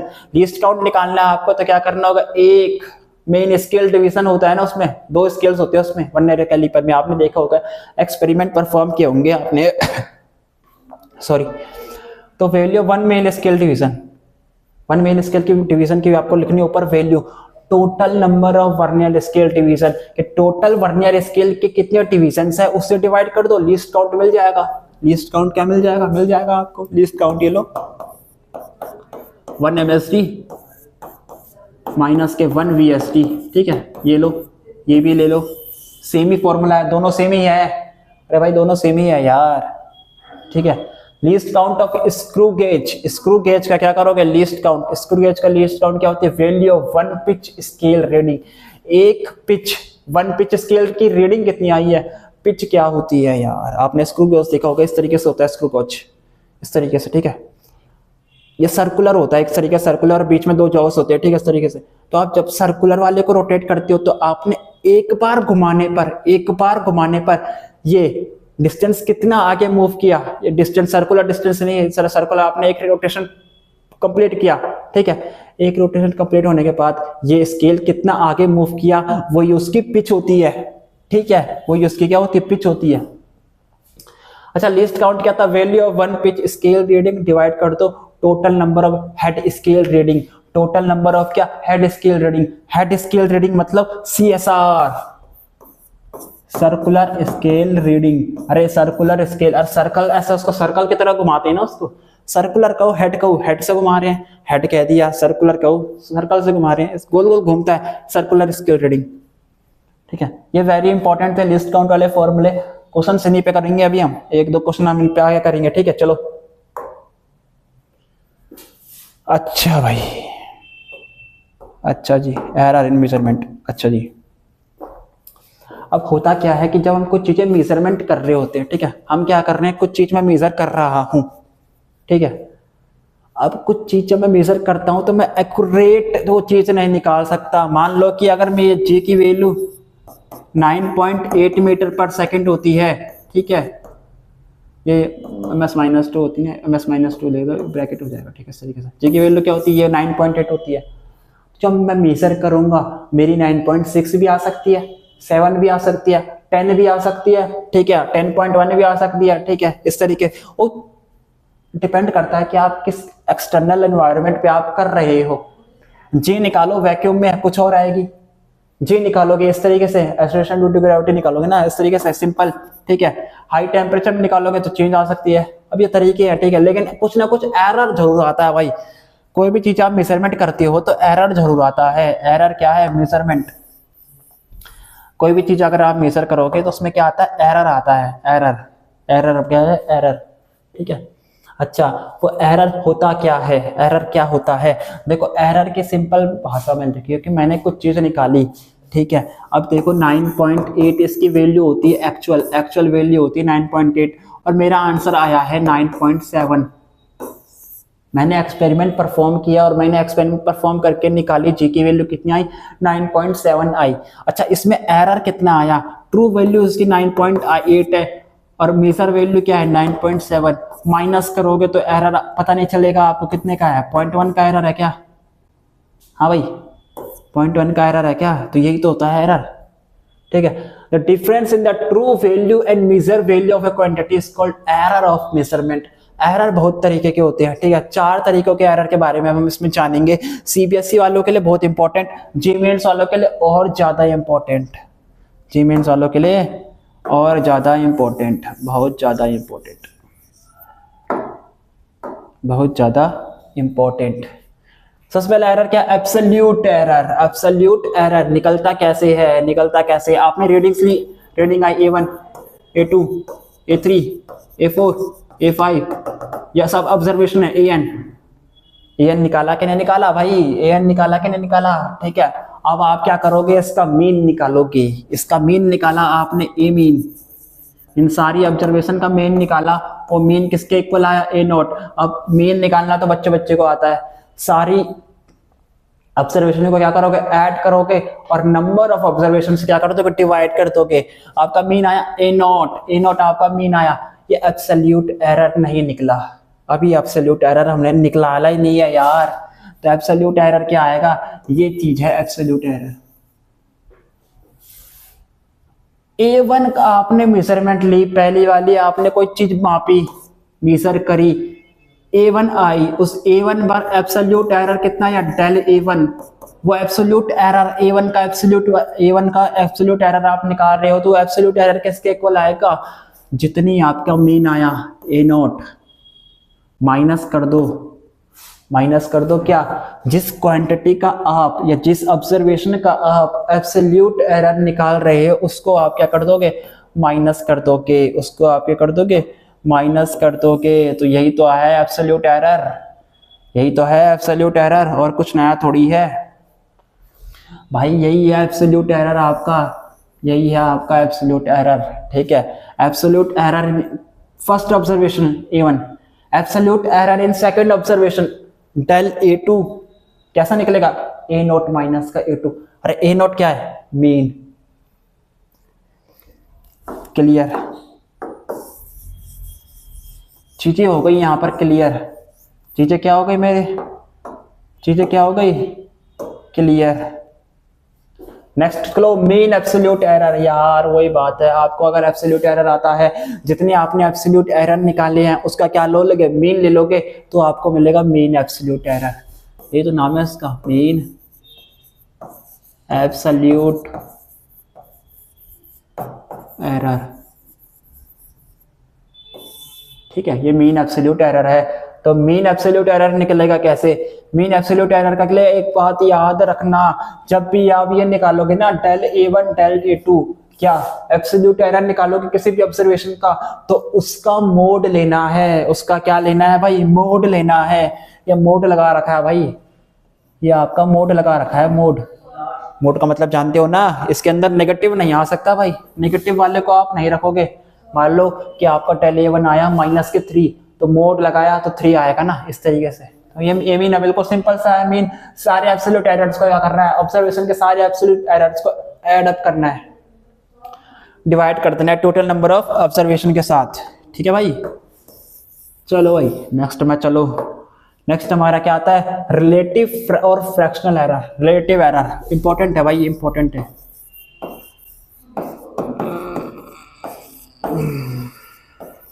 Relative error, relative error कैसा निकलता है, del mean, mean absolute error. Relative error को आपने कैसा निकाला कि मीन एब्सोल्यूट एरर निकाला, सबसे पहले क्या निकालोगे, मीन एब्सोल्यूट एरर, और इसको डिवाइड कर दोगे। मीन एब्सोल्यूट एरर को डिवाइड किया उसने ए मीन से, ए मीन मतलब ऊपर वाला, तो ए मीन से क्या कर दोगे आप, इसको डिवाइड कर दोगे। ठीक है, इसका मतलब यह है कि डेल ए डिवाइड बाय ए, ये मीन लगा दो बस यहाँ पर, ये मीन आएगा और ये आपका मीन आएगा। ठीक है, ये होता है आपका रिलेटिव एरर। देखो कनेक्टेड है हर चीज, हर एरर्स भी यहाँ पर कनेक्टेड है। सबसे पहले या तो नहीं आप अगर आपसे रिलेटिव एरर पूछा है उसने निकालने के लिए, ये नहीं कि आप डायरेक्ट निकाल दोगे, नहीं निकाल पाओगे ना, पहले मीन निकालोगे, ऊपर वाला निकल गया, ऊपर वाला निकल गया। सेकंड मीन एब्सोल्यूट एरर निकालोगे, तो मीन एब्सोल्यूट एरर निकालने के लिए आपको एब्सोल्यूट एरर निकालना पड़ेगा सबसे पहले। तो लिंक्ड है यार, एक हर चीज लिंक है यहाँ, हर चीज लिंक है। ये निकालोगे तभी ये आएगा, ये निकालोगे तभी ये आएगा, और ये निकालोगे तब ये परसेंटेज एरर आएगा। ठीक है भाई, हर चीज लिंक है, हर चीज क्या है, आपस में जुड़ी हुई है, हर चीज क्या आपस में जुड़ी हुई है। ठीक है, परसेंटेज एरर कुछ नहीं है, ये परसेंटेज एरर का सिंबल है। ठीक है, परसेंटेज एरर क्या होता है, रिलेटिव एरर जो आपका आया, रिलेटिव एरर जो आपका आया, परसेंटेज का मतलब ये होता है मल्टीप्लाई कर दो 100 से, ये लो आपका परसेंटेज एरर आ गया। ऐसा कोई भी चीज लगी जो आपको इसमें लगे कि डिफिकल्ट है, कुछ भी चीज लगी कि डिफिकल्ट है भाई, ये हमें समझ में नहीं आ रहा, ये हमारे समझ में नहीं आ रहा। ठीक है, सिंपल तो है। ऊपर निकाला आपने एब्सोल्यूट एरर, सारी चीजें इससे निकल गई, परसेंटेज चाहे कुछ भी, रिलेटिव चाहे मीन एब्सोल्यूट। ठीक है भाई, ठीक है, समझो यार चीजों को, बहुत आसान चीजें हैं यहाँ। ये इंपॉर्टेंट है, कॉम्बिनेशन ऑफ एरर्स। ठीक है, कॉम्बिनेशन ऑफ एरर आपका इंपॉर्टेंट है। कॉम्बिनेशन ऑफ एरर आपका इंपॉर्टेंट है, मतलब कि अगर आपके पास एक एक्स है, क्वांटिटी है a प्लस बी, मतलब a प्लस बी, दो क्वांटिटी को जोड़ के आपने इसका सम निकालना है। एक क्वांटिटी a है, दूसरी क्वांटिटी b है, और x उनका क्या है, सम है, ठीक है। तब इस पे कितना आएगा, और मान लो कि a के पास कुछ एरर आया, एक क्वांटिटी पर डेल a आया, और b के पास कितना आया, डेल b आया, ठीक है। तो जो x के, जब आपने इसका सम किया, सम करने के बाद भी इस x पे कुछ ना कुछ एरर आया होगा, वो डेल x किसके इक्वल है भाई, प्लस माइनस के बाहर डेल a प्लस का डेल b, ठीक है। यही तो है, वो यही तो है, del x is equal to plus minus का डेल a प्लस का डेल b। मोस्ट इंपॉर्टेंट एक चीज बता रहा हूं मैं आपको, एरर्स चाहे प्लस हो या चाहे माइनस हो, चाहे एडिशन हो चाहे सब्ट्रैक्शन हो, एरर्स हमेशा ऐड अप होते हैं। एरर्स हमेशा क्या होते हैं, ऐड अप होते हैं। एरर्स क्या होते हैं, हमेशा जुड़ते हैं। मतलब एक क्वांटिटी ए पर डेल्टा ए एरर आया और बी पर डेल्टा बी आया, ठीक है। तो जब आप इसका minus x is equal to, अगर मैं ए माइनस बी लूंगा यहाँ पर, ठीक है, ए माइनस बी लूंगा, एक्स इज इक्वल टू क्या, डिफरेंस निकाल रहा हूँ उनका, ठीक है। तो ये a माइनस बी तो आएगा ही आएगा, ये a माइनस बी तो आएगा आएगा, लेकिन एरर के केस पे क्या होता है कि जो इन पे एरर आएगा वो भी यहाँ भी प्लस वाला ही आएगा। माइनस बाहर पीछे आ सकता है, अलग बात है, लेकिन अंदर हमेशा आप दोनों को एरर्स को जोड़ना ही पड़ेगा हमेशा, ठीक है। चाहे प्लस कर रहे हो चाहे सब्ट्रैक्ट कर रहे हो, errors are always add up. ध्यान रखो इस बात को, एरर्स क्या होते हैं, एरर्स हमेशा जुड़ते हैं। Errors always add up, errors हमेशा जुड़ते हैं, ठीक है। एरर्स हमेशा क्या होते हैं, जुड़ते हैं, ठीक है, सॉरी। नेक्स्ट पर चलो, नेक्स्ट पर। तो ये एरर्स का है, ठीक है, कॉम्बिनेशन ऑफ एरर्स का है, ठीक है। Next next next plus next क्या कि if x is equal to abc, x is equal to क्या है आपका abc, ठीक है। एक क्वांटिटी है a b c और a और b और c में कुछ ना कुछ एरर आया होगा, तभी आपसे पूछ रहा है कि इन तीनों को जब आपने मल्टीप्लाई किया तो उस x पर कुछ ना कुछ एरर आया होगा, तो वो एरर बता दो मुझे। तो मैक्सिमम एरर कितना आ सकता है भाई, del x by x. Maximum error कितना आ सकता है, रिलेटिव एरर। ये रिलेटिव एरर है भाई, ध्यान से देख लो इसको, ये रिलेटिव एरर है। और एक चीज और, इसको ध्यान से देखोगे इस वाले को तो ये एब्सोल्यूट एरर है। अरे भाई नोट करो ना ये चीजें, ऑब्जर्व करो यार, फिजिक्स है ये, बिना ऑब्जर्वेशन से कुछ नहीं होती चीजें। आपको क्या करना पड़ेगा, डेली लाइफ में ऑब्जर्वेशन करनी पड़ेगी, ठीक है। ऑब्जर्व करो, वहां पर डेल लिखा है प्लस डेल भी लिखा है, एब्सोल्यूट एरर। ऑब्जर्व करो, del x by x, fractional error कौन सा होता था, रिलेटिव एरर। मैक्सिमम एरर कितना आ सकता है, प्लस माइनस, ठीक है। अब मल्टीप्लाई में जब भी चीजें होंगे, एरर्स हमेशा जुड़ते हैं। मैंने क्या कहा था भाई, एरर्स हमेशा क्या होते हैं, एड अप होते हैं। तो एड अप करो भाई, ऐड कर रखा ऊपर देखो, del A by A, del A by A, del B by B, del C by C. Errors क्या होते हैं, हमेशा एड अप होते हैं। एरर क्या होते हैं, हमेशा एड अप होते हैं, ठीक है। इतना क्लियर, एड अप, ठीक है। एरर्स क्या होते हैं, हमेशा एड अप होते हैं, ठीक है। हमेशा क्या होते हैं, जुड़ते हैं। फ्रैक्शनल एरर आता है, ये मल्टीप्लाई की केस में फ्रैक्शनल एरर आता है, सेम। चाहे डिवाइड हो तब भी आप वही चीज क्या करोगे, सेम दोहराओगे। मल्टीप्लाई और डिवीजन दोनों के लिए एप्लीकेबल है ये। नेक्स्ट केस, सॉरी,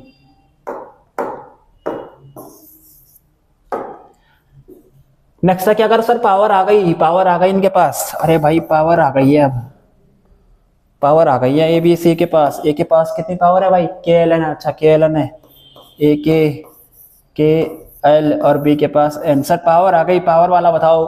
इनके पास पावर आ गई, तब भी डेल एक्स में एरर निकालना है मेरे को, डेल एक्स पे एरर निकालना है। तो एरर किसके इक्वल आएगा, बीच में डालो प्लस माइनस। अरे जितनी पावर है, जितनी पावर डाल रखी है उस पावर को आगे मल्टीप्लाई कर दो, बाकी एज इट इज, बाकी एज इट इज। तो के पावर आई थी डेल में, के को आगे डालो।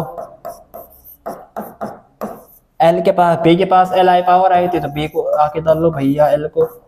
और उसके बाद क्या आई थी, सी के पास एन पावर आई तो एन को आगे डालो, डेल सी बाय सी। लो पावर आ गई, पावर आने से कुछ थोड़ी हुआ, ठीक है। पावर आने से कुछ थोड़ी हुआ, ठीक है। पावर आई तो पावर आगे आ गई, बस मल्टीप्लाई हो गई, बस सिंपल, ठीक है। क्लियर है भाई। सब चीज़ें क्लियर करते जाओ अपनी, ठीक है। डाउट्स आओ कमेंट्स में, आप डाउट्स डालो दबा के, मैं आपको उन डाउट्स को विद इन 1 डे रिप्लाई कर दूंगा, ठीक है। विद इन 1 डे रिप्लाई कर दूंगा, किसी चीज़ में डाउट होगी तो, ठीक है। आप चीज़ को तो कमेंट्स में आप डालो डाउट्स डालो अपने, ठीक है सर, डाउट्स डालो। आगे चलो, आगे चलो। डायमेंशंस ऑफ फिजिकल क्वांटिटीज, देखो फिजिकल क्वांटिटीज है और उनके डायमेंशंस क्या होती है, ठीक है। डायमेंशंस क्या होती है? Dimensions of a physical quantity are the powers to which the fundamental quantities are raised to represent the that quantity, ठीक है। अब क्या होता है कि फंडामेंटल क्वांटिटीज की कितनी पावर आप बढ़ा सकते हो, कितनी पावर आपको लानी पड़ेगी अगर किसी ड्राइव यूनिट को आपको क्या करना है, किसी ड्राइव यूनिट को आपको क्या शो करना है, उसके डायमेंशन शो करना है, तो आप कितना उसको रेस कर सकते हो, फंडामेंटल यूनिट की कितनी पावर आप रेस कर सकते हो। Dimensions of a physical quantity, किसी भी फिजिकल क्वांटिटी के जो डायमेंशंस होती है वो पावर होती है जो हम रेस कर सकते हैं क्वांटिटीज, फंडामेंटल क्वांटिटीज की, are raise to represent that quantity, उस क्वांटिटी को दर्शाने के लिए, उस क्वांटिटी को एक्सप्रेस करने के लिए, शो करने के लिए मेरे को फंडामेंटल क्वांटिटीज की कितनी पावर रेज अप करनी पड़ेगी, ठीक है। कितनी पावर रेज अप करनी पड़ेगी। तो अब फिजिकल क्वांटिटी मैंने फोर्स वाला पहले ही आपको बता दिया था, सेम इन्होंने एग्जांपल दे रखा है फोर्स वाला, देख लो। फोर्स इज इक्वल टू क्या होता है, मास into acceleration, mass into length into time की पावर -2, ठीक है। डायमेंशंस क्या आएंगे, फोर्स आर 1 इन मास, एक डायमेंशन मास में आई, मास 1 है यहाँ पर, लेंथ भी 1 आई, ठीक है, और टाइम -2 इसकी डायमेंशंस आई है टाइम की, ठीक है।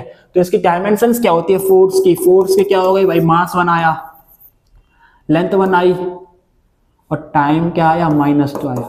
फोर्स की डायमेंशन हो गई MLT -2, MLT -2 क्या हो गई, MLT -2। ये डायमेंशंस का केस होता है। आप डायमेंशंस का हमेशा इस क्या कहते हैं इसको, स्क्वायर ब्रैकेट्स के अंदर लिखना है, ठीक है। हमेशा स्क्वायर ब्रैकेट्स के लिखना है, अंदर लिखना है, ठीक है। चलो आगे, बेसिक है बहुत चीजें। डायमेंशंस ये होती है, dimensions of physical quantity do not depend on magnitude और the units in which it measures. अब जो डायमेंशंस है, अब ये नहीं कि ये जो किसी फोर्स है, ठीक है, तो डायमेंशंस ऑफ फिजिकल क्वांटिटी की जो डायमेंशंस होती है, मास, लेंथ और टाइम, वो डिपेंड नहीं करती, किस पर नहीं करती, उसके मैग्नीट्यूड पर डिपेंड नहीं करती और उसके यूनिट्स पर डिपेंड नहीं करती, ठीक है। इस तरीके से ये डिपेंडेंसी है, इसकी डिपेंडेंसी नहीं है यहाँ पर, ठीक है। Principle of homogeneity of dimensions and applications, ठीक है। Principle of homogeneity of dimensions and applications, ठीक है। प्रिंसिपल ऑफ होमोजेनिटी का मतलब क्या है कि LHS साइड जो डायमेंशन आया आपका, ठीक है, वो ही डायमेंशंस आपके RHS साइड होने चाहिए। अरे भाई मैथ का जबरदस्त रूल है, LHS is always equal to RHS। LHS हमेशा क्या होगा, RHS के इक्वल होगा। अब यहाँ फिजिक्स के केस में देखो, अगर LHS के साइड आपका डायमेंशंस कितनी आई है, MLT -2 आई है, और यहाँ पर अगर कोई आप चीज फॉर्मूला को सॉल्व कर रहे हो या फॉर्मूला लिखा हुआ था, उस फॉर्मूले को आप डायमेंशंस में लिख रहे हो और वो डायमेंशंस आपकी आई है m² L² T -2, क्या आई है, गलत है। इसका मतलब क्या, जो फॉर्मूला आपने चेक किया वो फॉर्मूला गलत है, ये इसके एप्लीकेशंस में आ जाएगा, यूज हो जाएगा कि होमोजेनिटी प्रिंसिपल का यूज करके हम बता सकते हैं कि कोई फॉर्मूला कितना सही है और कोई फॉर्मूला कितना गलत है, ठीक है। इस तरीके से हम बता सकते हैं इसमें, क्योंकि इसकी डायमेंशंस मैच कर गई तो फॉर्मूला सही हो सकता है भाई, हो सकता है, जरूरी बात है। लेकिन इस केस में ना हम कांस्टेंट नहीं बता सकते यार, कांस्टेंट क्या आएगा, ठीक है। इसका यही डिसएडवांटेज है, आपने देखा होगा ना कि फोर्स, ये देखो फोर्स इज इक्वल टू क्या होता है, G m1 m2 divide by r², ठीक है, ये, ठीक है। अब यहाँ से चेक करना है इसका डायमेंशन ठीक आएगा, यहाँ से चेक करना है इसका डायमेंशन ठीक आएगा, लेकिन कांस्टेंट का हम बता सकते हैं। कांस्टेंट डायमेंशनलेस होता है, लेकिन अब ये नहीं बता सकते कि इस कांस्टेंट की वैल्यू क्या होगी इस फॉर्मूला से, बस हम फॉर्मूला चेक कर सकते हैं कि हाँ ऐसा हो सकता है। हम ये बता सकते हैं कि जो फोर्स है वो डायरेक्टली प्रोपोर्शनल होगा m1 m2 divide by r² पर, ठीक है, ये हम बता सकते हैं बिल्कुल, जो कि हम आगे क्वेश्चन में करेंगे। क्वेश्चन है इसके जब मैं बताऊंगा, ठीक है भाई। ठीक है, आगे चलो। तो ये डायमेंशन का यूज कहां पर होता है? To check the correctness of a given physical equation. आपके पास एक इक्वेशन दे रखी है, उसको चेक करना है कि ये सही है गलत है, डायमेंशन यूज कर लो। ठीक है, फॉर्मूले को ड्राइव कर लो। ड्राइव करने के लिए आपको उसकी डिपेंडेंसी पता होनी चाहिए। ठीक है, जैसे कि आपको पता होना चाहिए कि फोर्स डायरेक्टली प्रोपोर्शनल हो रहा है किसने? मास पर। फोर्स इनवर्सली प्रोपोर्शनल है किस पे? आर स्क्वायर पर। ये चीजें आपको पता होनी चाहिए। ठीक है, थर्ड क्या है? Dimensional formula is useful to convert the value of physical quantity from one system to the other.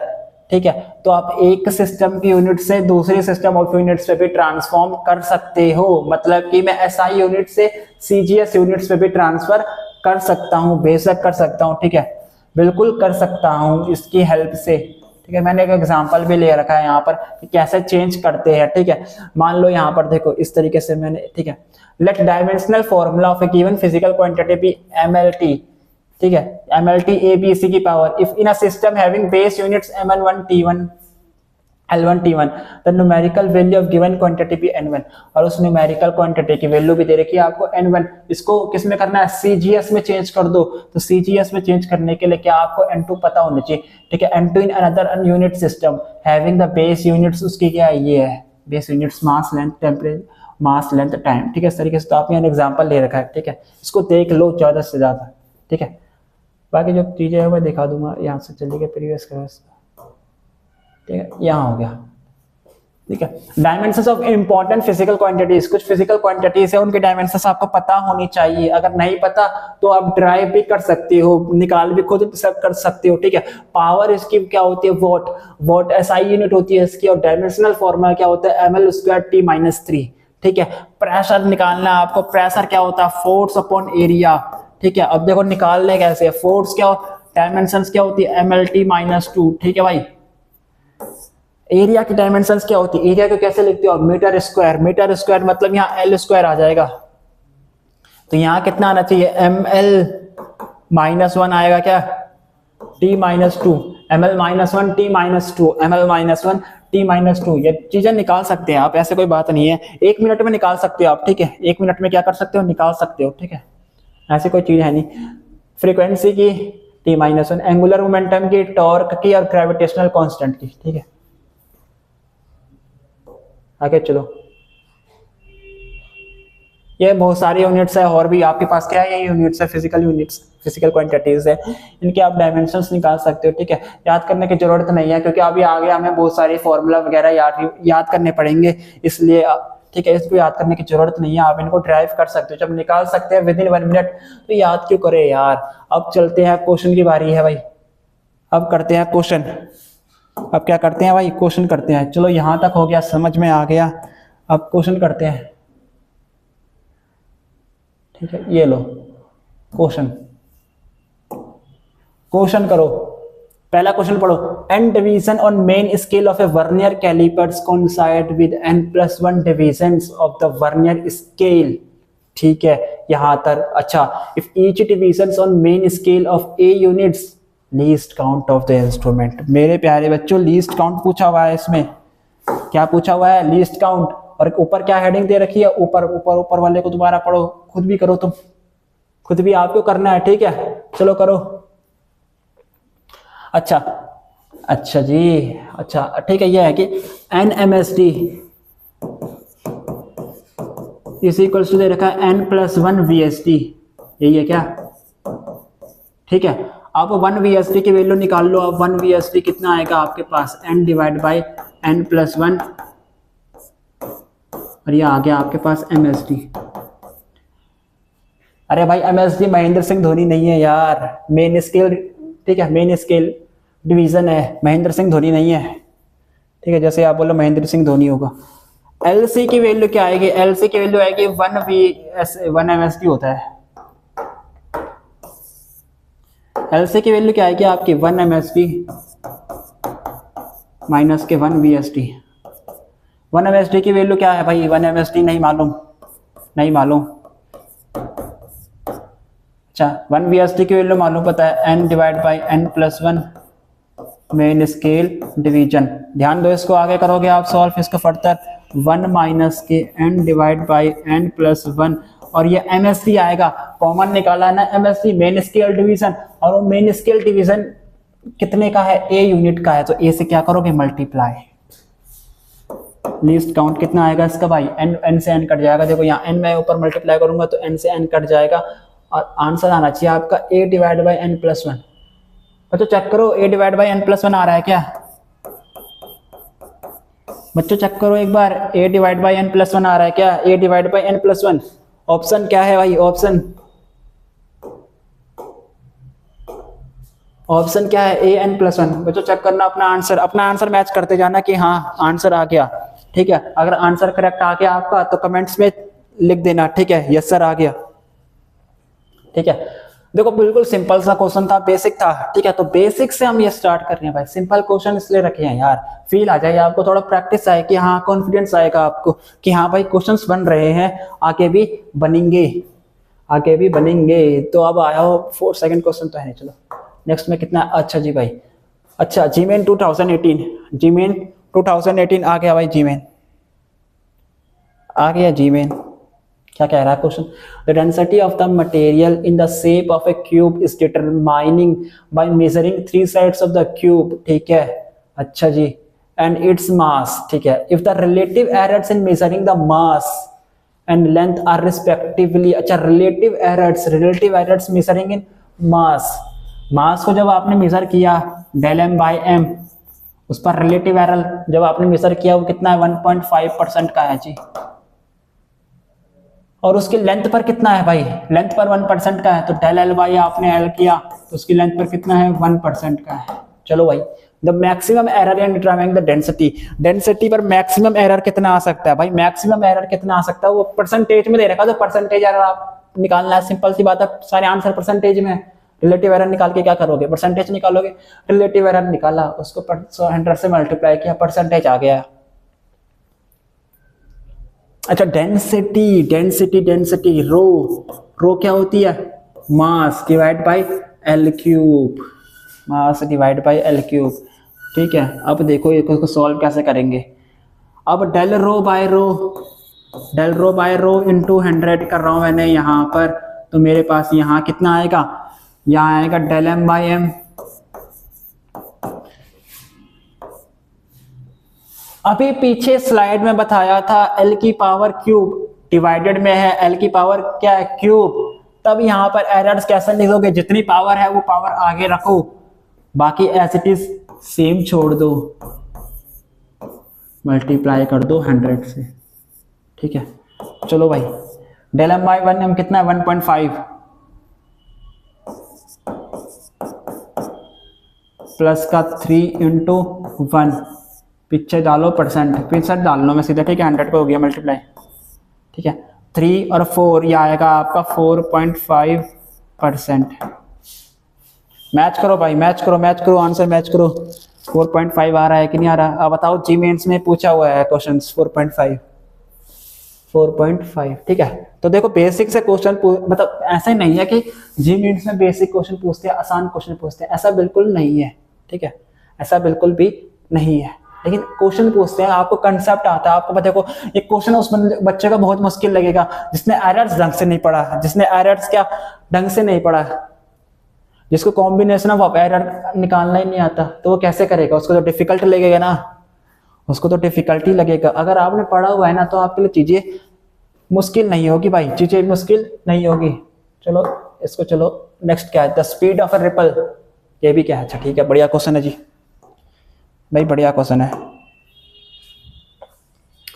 The speed v of ripples on the surface of water depends on surface tension sigma, density and wavelength. The square of v is proportional to v square, बता रहा है कि आपको किसका proportional होगा, dimension से question है, कौन सा फॉर्मूला वाला, डायमेंशन से क्वेश्चन है, कैसा डायमेंशनल फॉर्मूला वाला, आप इसे कैसे करेंगे, डिपेंडेंसी आपको दे रखी है, तो v क्या है, डायरेक्टली प्रोपोर्शनल किस पर है, सिग्मा, रो और लैम्डा, तो सिग्मा और ये है आपका रो भी तो है क्या, रो डेंसिटी पर भी है, और क्या लैम्डा, इस पर क्या डायरेक्टली प्रोपोर्शनल है, पहला स्टेप ये करोगे आप। दूसरा प्रोपोर्शनलिटी को हटाते हैं तो मालूम है कांस्टेंट लगाते हैं, नहीं मालूम तो के लगाया हमने कांस्टेंट, तब इक्वल का साइन आप यहाँ यूज करते हो। और मान लेते हैं कि सिग्मा के डायमेंशन ये ए, रो की पावर क्या होगी बी और लैम्डा की पावर क्या होगी सी। वेलोसिटी है क्या, ये वेलोसिटी नहीं स्पीड है। स्पीड का फॉर्मूला क्या होता है ms minus one, ms minus one. तो इसका जो ये बनेगा यहाँ पर डायमेंशंस बनेगा वो क्या होगा ms माइनस वन है ना। डायमेंशंस बताओ यार क्या होगा। देखो मीटर पर सेकंड होता है वेलोसिटी, ठीक है। तो metre L T minus one इसकी डायमेंशन है, ठीक है। के सिग्मा की डायमेंशंस क्या है एम टी माइनस टू, ठीक है। इसीलिए कह रहा हूँ डायमेंशंस पता होने चाहिए, तभी आप जल्दी जल्दी कर पाओगे। डेंसिटी की क्या है, डेंसिटी की क्या है भाई मास और डिवाइड बाय वॉल्यूम, वॉल्यूम क्या एल माइनस थ्री, ठीक है। और लैम्डा के क्या है मीटर, तो मीटर का क्या आएगा एल, ये पी और ये सी, ठीक है। ये आपका आया। अब क्या करना है सॉल्व करना है, खाली खाली क्या करना है पावर को एडअप करना है, जो पावर जोड़ेगी, ठीक है। कांस्टेंट उठा लो M A T minus two A, T minus का टू ए ही आएगा ना, एम बी एल माइनस का थ्री बी और ये आएगा एल सी। पावर को जोड़ लो, पावर को जोड़ लो सारी, फिर कंपेयर करेंगे। अब पावर जोड़ो M A plus B, M A plus B आ गया, ठीक है। और एल आया माइनस थ्री बी प्लस का सी, एल आया माइनस के थ्री बी प्लस का सी, और टाइम आया अपने पास माइनस के टू ए। अब इसको अब देखो मैंने क्या बताया था स्टार्टिंग में, होमोजेनिटी प्रिंसिपल लगाएंगे। Dimensions LHS equals to dimensions RHS. LHS में देखो लेंथ की वैल्यू 1 है, तो माइनस थ्री बी प्लस का सी इज इक्वल्स टू 1, और क्या आएगा इसकी वैल्यू यही आएगी ना।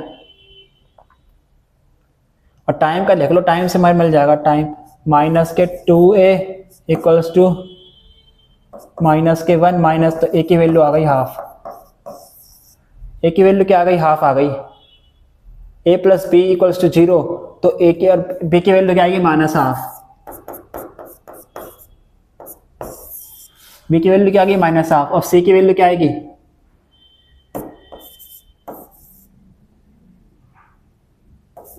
प्लस का सी इज इक्वल्स टू 1, सी की वैल्यू आएगी 1 प्लस का 3b, सी की वैल्यू क्या आएगी 3, ये बी की वैल्यू क्या माइनस के 3/2, 2/3 माइनस के हाफ,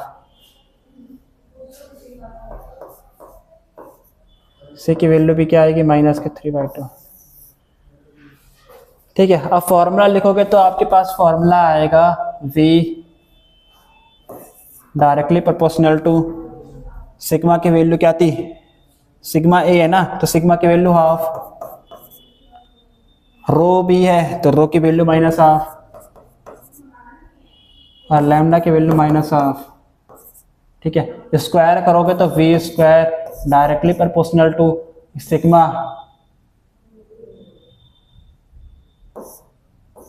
रो लैम्डा,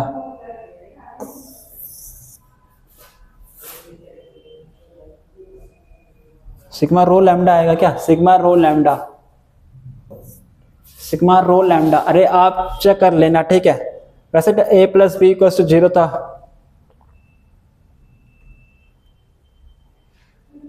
तो a हाफ आया है, a हाफ आया सिग्मा हाफ, और ये हाफ माइनस हाफ, रो जाएगा सिग्मा हाफ, ये आएगा आंसर, चेक कर लेना, ठीक है। तरीका क्या है, ये कंसेप्ट यही है कि यही यूज करके आपको निकालना, आंसर यही आएगा, ठीक है। आप भी चेक करो, ठीक है, मैच करो फिर आंसर कि सही आ रहा है गलत आ रहा है, ठीक है, इस तरीके से। चलो नेक्स्ट, नेक्स्ट क्या है, नेक्स्ट क्वेश्चन, एक और बढ़िया क्वेश्चन आ गया, एक और बढ़िया क्वेश्चन आ गया, एक और बढ़िया क्वेश्चन आ गया, ठीक है। The length and breadth of a rectangular sheet, the length and breadth of a rectangular sheet are 16.2 centimeter and 10.1 centimeter respectively. The area of the sheet in appropriate significant figures and error is, क्या होगा, the area of sheet in the appropriate significant figures and error is, appropriate significant figure और error इस पे क्या होगा आपका, ठीक है, ये पूछा उसने एरिया। सिग्निफिकेंट फिगर्स आपको यहाँ पर डालने पड़ेंगे। तो देखो लेंथ का क्या है भाई, लेंथ को क्या लिखेंगे भाई, लेंथ को लिखो, लेंथ कितनी है इसकी 16 पॉइंट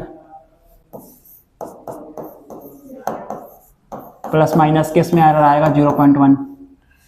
ब्रेथ, ब्रेथ कितनी है देखो इसको 10.1 0.1, ठीक है।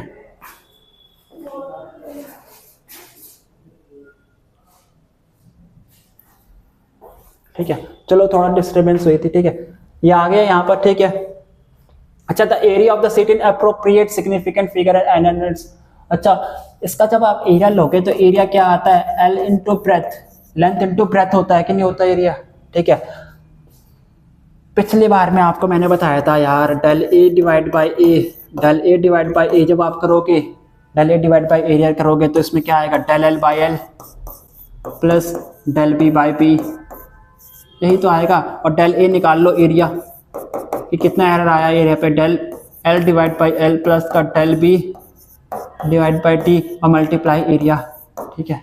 अब आप ये सॉल्व नहीं कर पाओगे क्या, अरे भाई ये सॉल्व नहीं कर पाओगे, इतना आसान सा है जी, ये मैथ नहीं कर पाओगे क्या भाई, मल्टीप्लिकेशन डिवाइड आपको नहीं आएगी क्या, डेल ए, ठीक है। डेल ए आ गया आपको यहाँ पर, the area of the set in appropriate significant figures and error it's, ठीक है। सिंपल, पहले आपका एरिया आया होगा, एरिया कितना आया होगा, इन दो को मल्टीप्लाई करने पर, तो 16.2 इंटू मल्टीप्लाई किया होगा आपने 10.1 को, मल्टीप्लाई करने से कुछ समथिंग आंसर आया होगा, उसको सिग्निफिकेंट फिगर्स में आपने कन्वर्ट किया, उसको क्या क्या सिग्निफिकेंट फिगर्स में आपने कन्वर्ट किया, 3 सिग्निफिकेंट फिगर्स पे आपको उसको क्या करना है, कन्वर्ट करना है, ठीक है।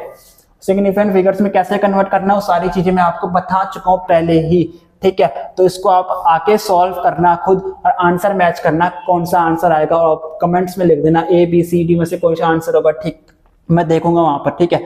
फिर क्या करना है सॉरी, फिर क्या करना है, डेल ए निकालना आपको, डेल ए क्या है, इस तरीके से निकाल लोगे आप, एरिया निकला है भाई, डेल एल मालूम नहीं है, डेल एल कितना है, ये 0.1 है, एल कितना है, ये है एल, डेल बी कितना है 0.1, बी कितना है 10.1, सारी चीजें आपको मालूम है, बस ये वही बात हो गई, put the formula, sorry put the values और गेट द आंसर, ठीक है।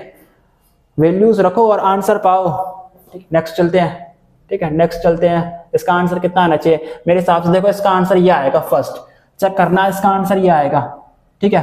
164 प्लस माइनस का 3 सेंटीमीटर स्क्वायर, ये है एरिया, और ये एरिया पर क्या है, एरर। चलो नेक्स्ट, नेक्स्ट चलो next. A student measure the length of the pendulum 1.21 metre using a metre scale, एक बच्चे ने मीटर स्केल से क्या किया, लेंथ किया, पेंडुलम की लेंथ मेजर की उसने, 25 वाइब्रेशन हुए, 25 वाइब्रेशन पेंडुलम ने किए होंगे, ठीक है। अच्छा, उसे टाइम लगा 2 मिनट 60 सेकेंड, टाइम लगा उसको बच्चों,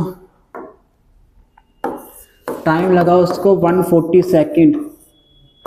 आगे आगे आगे अपनी घड़ी से टाइम माप रहा है, ठीक है। Absolute error in G, absolute error in G पूछ रहा है आपसे, एब्सोल्यूट एरर क्या होता है, डेल जी, डेल जी निकाल दो। अब टाइम, पेंडुलम का टाइम पीरियड पता है ना, कि पेंडुलम का टाइम पीरियड कैसे निकालते हैं, तो नहीं पता, अगर जिसको फॉर्मूला नहीं पता वो इन क्वेश्चन नहीं कर पाएगा, साफ सीधी बात है, सिंपल सी बात है, जिसको फॉर्मूला नहीं मालूम वो ये नहीं कर पाएगा। तो टाइम पीरियड फॉर फॉर्मूला होता है, क्या होता है, 2 pi under root L by G, 2 pi under root L by G, ठीक है, 2 पाई अंडर रूट, नोट कर लो भाई इसको, देख लो इसको, time period of A pendulum. Pendulum भी बहुत तरीके के होते हैं, सिंपल पेंडुलम का है, तो सिंपल पेंडुलम का टाइम पीरियड क्या होगा, 2 pi under root L by g, L क्या है, लेंथ ऑफ द पेंडुलम, और जी क्या है, एक्सेलरेशन ड्यू टू ग्रेविटी, ठीक है। अब पूछ रहा है जी पर, सर आपने टाइम पेंडुलम का टाइम पीरियड बताया है, लेकिन एरर तो हमें जी में पूछ रहा है, जी में कैसे निकाले, अरे यार स्क्वायर कर दो, इसको स्क्वायर कर दो भाई, स्क्वायर कर दो इसको, तो टी स्क्वायर आ गया, टी स्क्वायर कितना आएगा 4 पाई स्क्वायर, यहाँ से आएगा एल डिवाइड बाई जी, जी को ऊपर भेजो तो जी इज इक्वल्स टू कितना आएगा 4 pi square L by T square, ये लो जी आ गया। अब बोलो, अब इसमें एरर निकालना कोई बड़ी बात है क्या भाई, रिलेटिव एरर निकालना कोई बड़ी बात है क्या, डेल जी बाई जी कर दो, कितना आएगा, डेल जी बाई जी करा आपने, कांस्टेंट के कुछ वैल्यू होते नहीं, एल लो लो, एल आपने लिया तो डेल एल बाई एल आया, टी स्क्वायर किया तो 2 बार T del T by T आया। लो भाई ये लो, ये लो, अब हो जाएगा भाई, अब बड़े आसान से हो जाएगा। डेल जी की वैल्यू आप पूछ रहा है तो जी को उधर ले जाओगे, मल्टीप्लाई कर दोगे जी से, ठीक है। जी की वैल्यू आपको पता है 9.8 होती है। अब वो एरर पूछ रहा है, कितना एरर आ सकता है इसमें, तो मेरे हिसाब से आंसर इसका 0.22 है। आप लोग इसको आगे कंटिन्यू करोगे, आप लोग इसको आगे करोगे, मैं कंसेप्ट बता रहा हूँ बच्चे, ऐसे में लेक्चर काफी लंबा हो जाएगा, आपको भी थोड़ी नींद आने लग जाएगी इस तरीके से। तो मैं कंसेप्ट बता रहा हूँ कि इसको आप आगे सॉल्व करोगे, और आपने अभी तक सॉल्व कर भी दिया होगा, इतना बड़ा चीज तो है नहीं ये, ठीक है। चलो नेक्स्ट है, if the following dimensionally consistent equation we have force is equal to x divide by linear density plus का y where f is equal to force, dimensional formula for x and y, x और y का dimensional formula मांग रहा है। बच्चों सबसे सिंपल question है, फोर्स की डायमेंशंस आपको पता है क्या होती है, mlt-2, ये फोर्स की डायमेंशंस होती है, ठीक है। लीनियर डेंसिटी की डायमेंशन क्या होती है, लीनियर डेंसिटी क्या होती है, मास डिवाइड बाय लेंथ, तो लीनियर डेंसिटी की क्या आएगी डायमेंशन, लीनियर डेंसिटी की बच्चों क्या आएगी डायमेंशन, बच्चों लीनियर डेंसिटी की डायमेंशंस क्या आएगी, मास होता है, और लेंथ ml-1, ये लो। अब पूछ रहा है एक्स और वाई की डायमेंशंस आपसे पूछ रहा है, देखो प्रिंसिपल ऑफ होमोजेनिटी, ठीक है। अब एक कमाल की इसमें चीज देखो, इससे सीखने को मिलेगा आपको, इस क्वेश्चन से सीखने को मिलेगा, लर्निंग फेज। देखो जब 2 सेंटीमीटर होता है प्लस 3 सेंटीमीटर होता है, ऐड अप करते हो तो 5 सेंटीमीटर आता है कि नहीं आता, ये डायमेंशन सेम डायमेंशन तो सेम डायमेंशन मिलती है, सेम यही लगाना है कंसेप्ट, यहाँ डायमेंशन है, इसको सॉल्व करके कुछ ना कुछ डायमेंशंस मिलेगा, उसमें भी सेम करके, तो मतलब इसको पहले इसके साथ कंपेयर करना, फिर इसको इसके साथ कंपेयर करना, आंसर आपका आ जाएगा। सेम ही तो है, 2 सेंटीमीटर 3 सेंटीमीटर 5 सेंटीमीटर, अरे यार ये डायमेंशंस है सेंटीमीटर, आंसर भी तो सेम डायमेंशंस में आया है ना, तो वही तो है, वही तो चीज है यहाँ पर। तो इसका आप सॉल्व करोगे तो इसका आंसर क्या आना चाहिए भाई, इसका आंसर आना चाहिए, देखो y तो फोर्स के बराबर ही आएगा, पहले तो y फोर्स के बराबर आएगा, मतलब mlt-2, y तो mlt-2 है, कौन सा ऑप्शन ठीक है भाई, mlt-2, mlt 2 है, यहाँ पर 2 है, तो ये क्रॉस कर दो, इनमें से आंसर नहीं हो सकता, इन दो में से एक आंसर होगा, और वो आंसर 1 होगा, L0 होना रहेगा, इस पे देख लेना।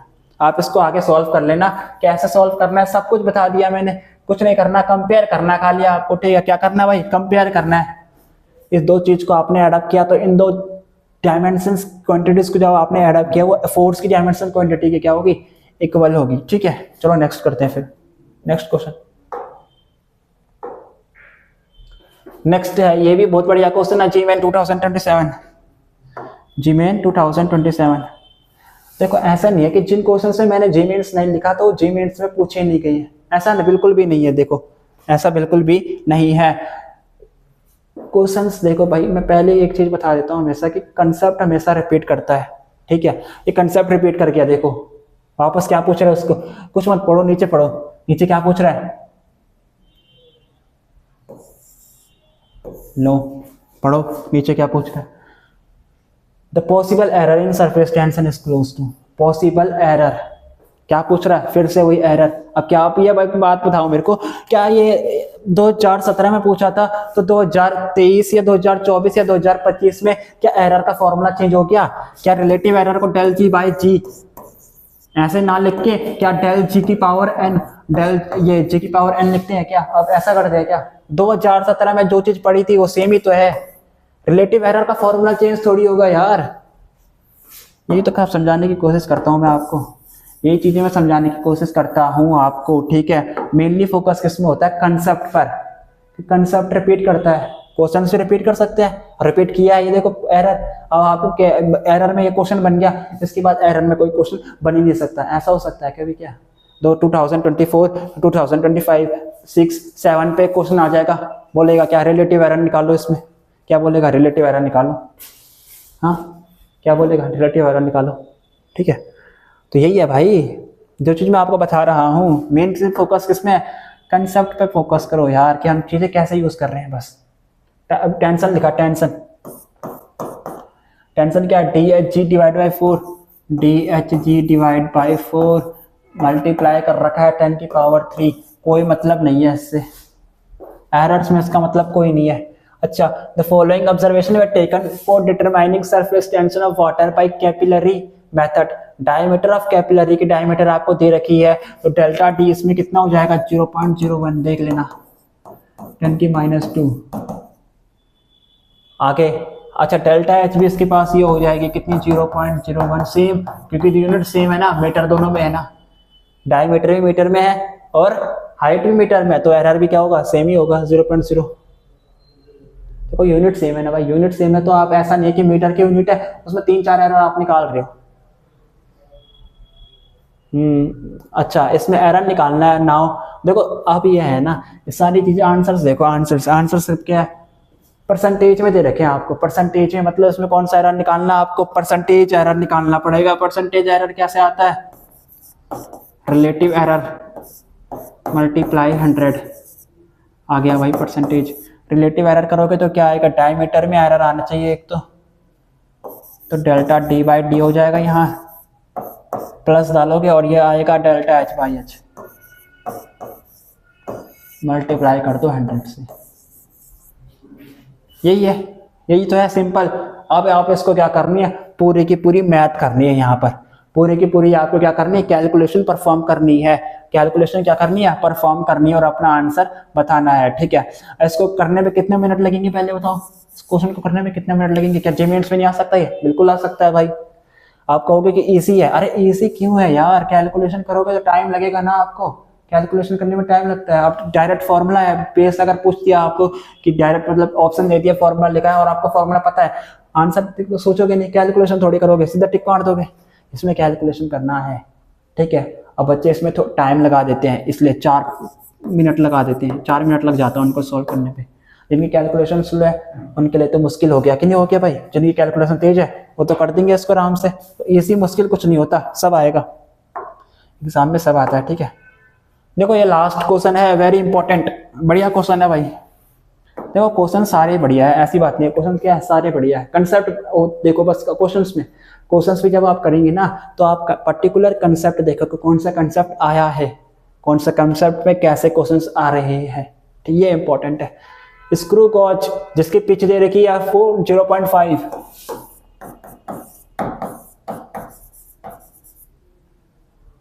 सर्कुलर स्केल का डिवीजन दे रखे हैं, अच्छा कितने दे रखे, 50 डिवीजन।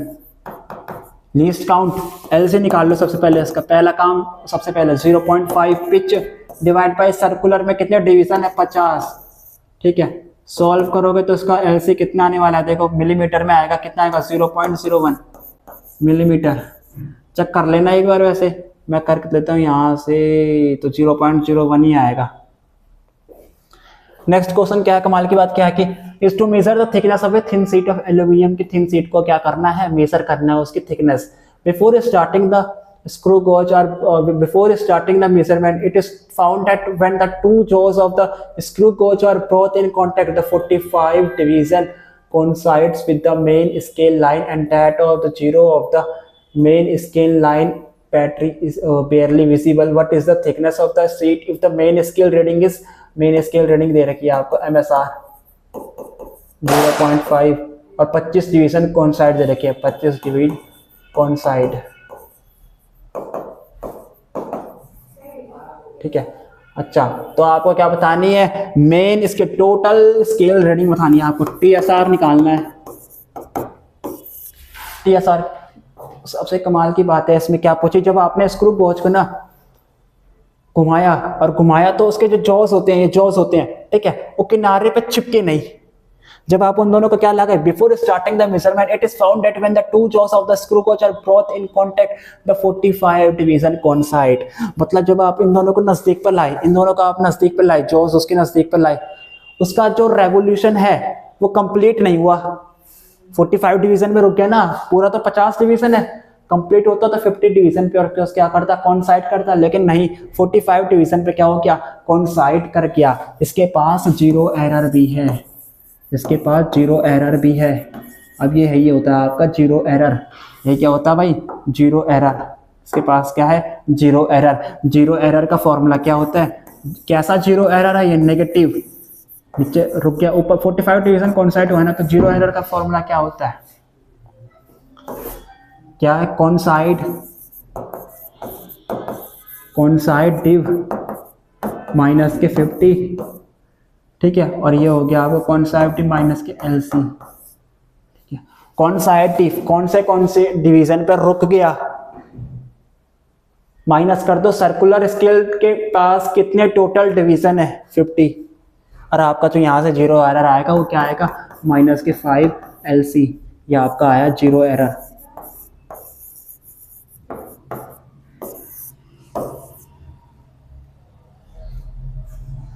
अब इसकी जीरो करेक्शन करनी है। क्या करनी है? अब इस एरर को, ये तो एरर आया, ठीक है। अब यहाँ पर आप क्या करोगे? साइड में जीरो करेक्शन लिखोगे कि जीरो करेक्शन को हमेशा ऐड करते हो। जीरो एरर को क्या करना होता है? करेक्ट करना होता है। तो जीरो एरर की जीरो करेक्शन कैसे होता है? नेगेटिव होता है। किसका? जीरो एरर जो भी आया आपका आया है। ये दो इंपॉर्टेंट फॉर्मूले, जल्दी जल्दी लिखो, जल्दी ये नोट कर लो भाई, बढ़िया से है कि जीरो करेक्शन क्या होता है? Negative of zero error. Zero error आपका पहले ही नेगेटिव आया है। यहाँ पर जीरो एरर क्या आया भाई? पहले ही नेगेटिव आया है। तो नेगेटिव करोगे तो क्या आएगा? पॉजिटिव आएगा। तो टोटल स्केल रीडिंग यहाँ बनेगी, टोटल स्केल रीडिंग TSR क्या बनेगी? MSR प्लस का 25 कॉन्साइड किए थे LC के साथ, और प्लस का जीरो करेक्शन, प्लस का क्या होगा? जीरो करेक्शन, ठीक है। प्लस का देखो यही बनेगी रीडिंग। और जब आप इसको सॉल्व करोगे, सारी वैल्यूज डालोगे, MSR की वैल्यू क्या है? 0.5, 25, लीस्ट काउंट 0.01, और जीरो करेक्शन कितनी आएगी? माइनस के 5 इंटू LC कितना है? 0.01। तो यहाँ कितना आएगा? जीरो एरर कितना आ गया? यहाँ पर जीरो एरर की वैल्यू डालो, -5 और LC, तो -5 और LC कितना आएगा? माइनस के 0.055 आएगा क्या?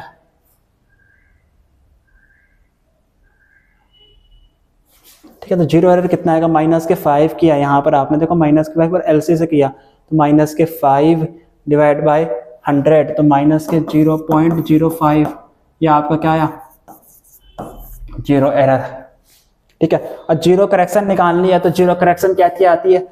Negative of zero error. Zero error का क्या होगा? नेगेटिव। और वो यहाँ पर क्या होगा? नेगेटिव क्या होगा? प्लस हो जाएगा। तो जीरो का करेक्शन हमेशा एड अप होता है, ठीक है। ये नेगेटिव जीरो एरर था, यहाँ पॉजिटिव भी आ सकता है। अगर यहाँ पॉजिटिव आएगा तो जीरो करेक्शन आपका नेगेटिव आएगा, फिर वो यहाँ पर क्या हो जाएगा? माइनस हो जाएगा। इस तरीके से चीजें चलेगी, ठीक है। तो आप इसका आंसर कमेंट सेक्शन में लिखना। इसका आंसर क्या आएगा? 0.80। चेक करना अपना answer, 0.80 is the right answer, ठीक है। बच्चों आज के लिए इतना ही। आपको नहीं मजा आया कि नहीं आया? यूनिट्स एंड मेजरमेंट में जो हमने रिवीजन करी, आपको मजा आया नहीं आया? देखो मजा आया है तो इस वीडियो को लाइक, शेयर एंड सब्सक्राइब जरूर करना, ठीक है। अपने दोस्तों को सेंड करना, अपने क्या करना है? दोस्तों को सेंड करना, ठीक है, ताकि जो मजे आपने लिए वो मजे वो दूसरे भी ले सके, ठीक है। पढ़ने में क्या आ जाता है? मजा आते है, ठीक है। इस तरीके से तो आप शेयर करें ज्यादा से ज्यादा, अपने दोस्तों को बोले कि हाँ भाई यूनिट एंड मेजरमेंट मेरे को क्या इस वीडियो में बहुत अच्छे से क्लियर से समझ आया है, तो इस वीडियो को देखेगा तेरे भी मजे आ जाएंगे, ठीक है। इस तरीके से तो बेसिकली कल डे 2 है। डे 2 में हम क्या करेंगे? कल काइनेमेटिक्स के बारे में जानेंगे। डे 2 क्या है? काइनेमेटिक्स, ठीक है। डे 2 क्या है बच्चों? काइनेमेटिक्स। तो तैयार रहना, इसी टाइम पर तैयार रहना, बिल्कुल, ठीक है, ठीक है। बिल्कुल की प्रैक्टिस, की रिवीजन, क्योंकि जीमेंट साहब का आ चुका है यार, जीमेंट साहब आ चुका है। ये तो रिवीजन आई है, आपने 1 घंटा अच्छे से मस्त, 1-1.5 घंटे का, मैं 1 या 1.5 घंटे का ही आपको पढ़ाऊंगा, मैं जानता हूँ आपको, ठीक है। इस तरीके से कि ज़्यादा लेक्चर्स मतलब थोड़ी उस तरीके से रिवीजन नहीं हो पाएगी, तो 1 आवर और 1 आवर का ही लेक्चर रहेगा, ठीक है, बढ़िया से, ठीक है। तो आप प्रैक्टिस करते जाओ, रिवीजन करते जाओ, ठीक है बच्चों। आज के लिए इतना ही, ठीक है बच्चों, आज के लिए इतना ही। चलो ठीक है, बाय, ठीक है। Thank you. Like and share subscribe आपको सबसे पहले ये करना है, ठीक है। Thank you.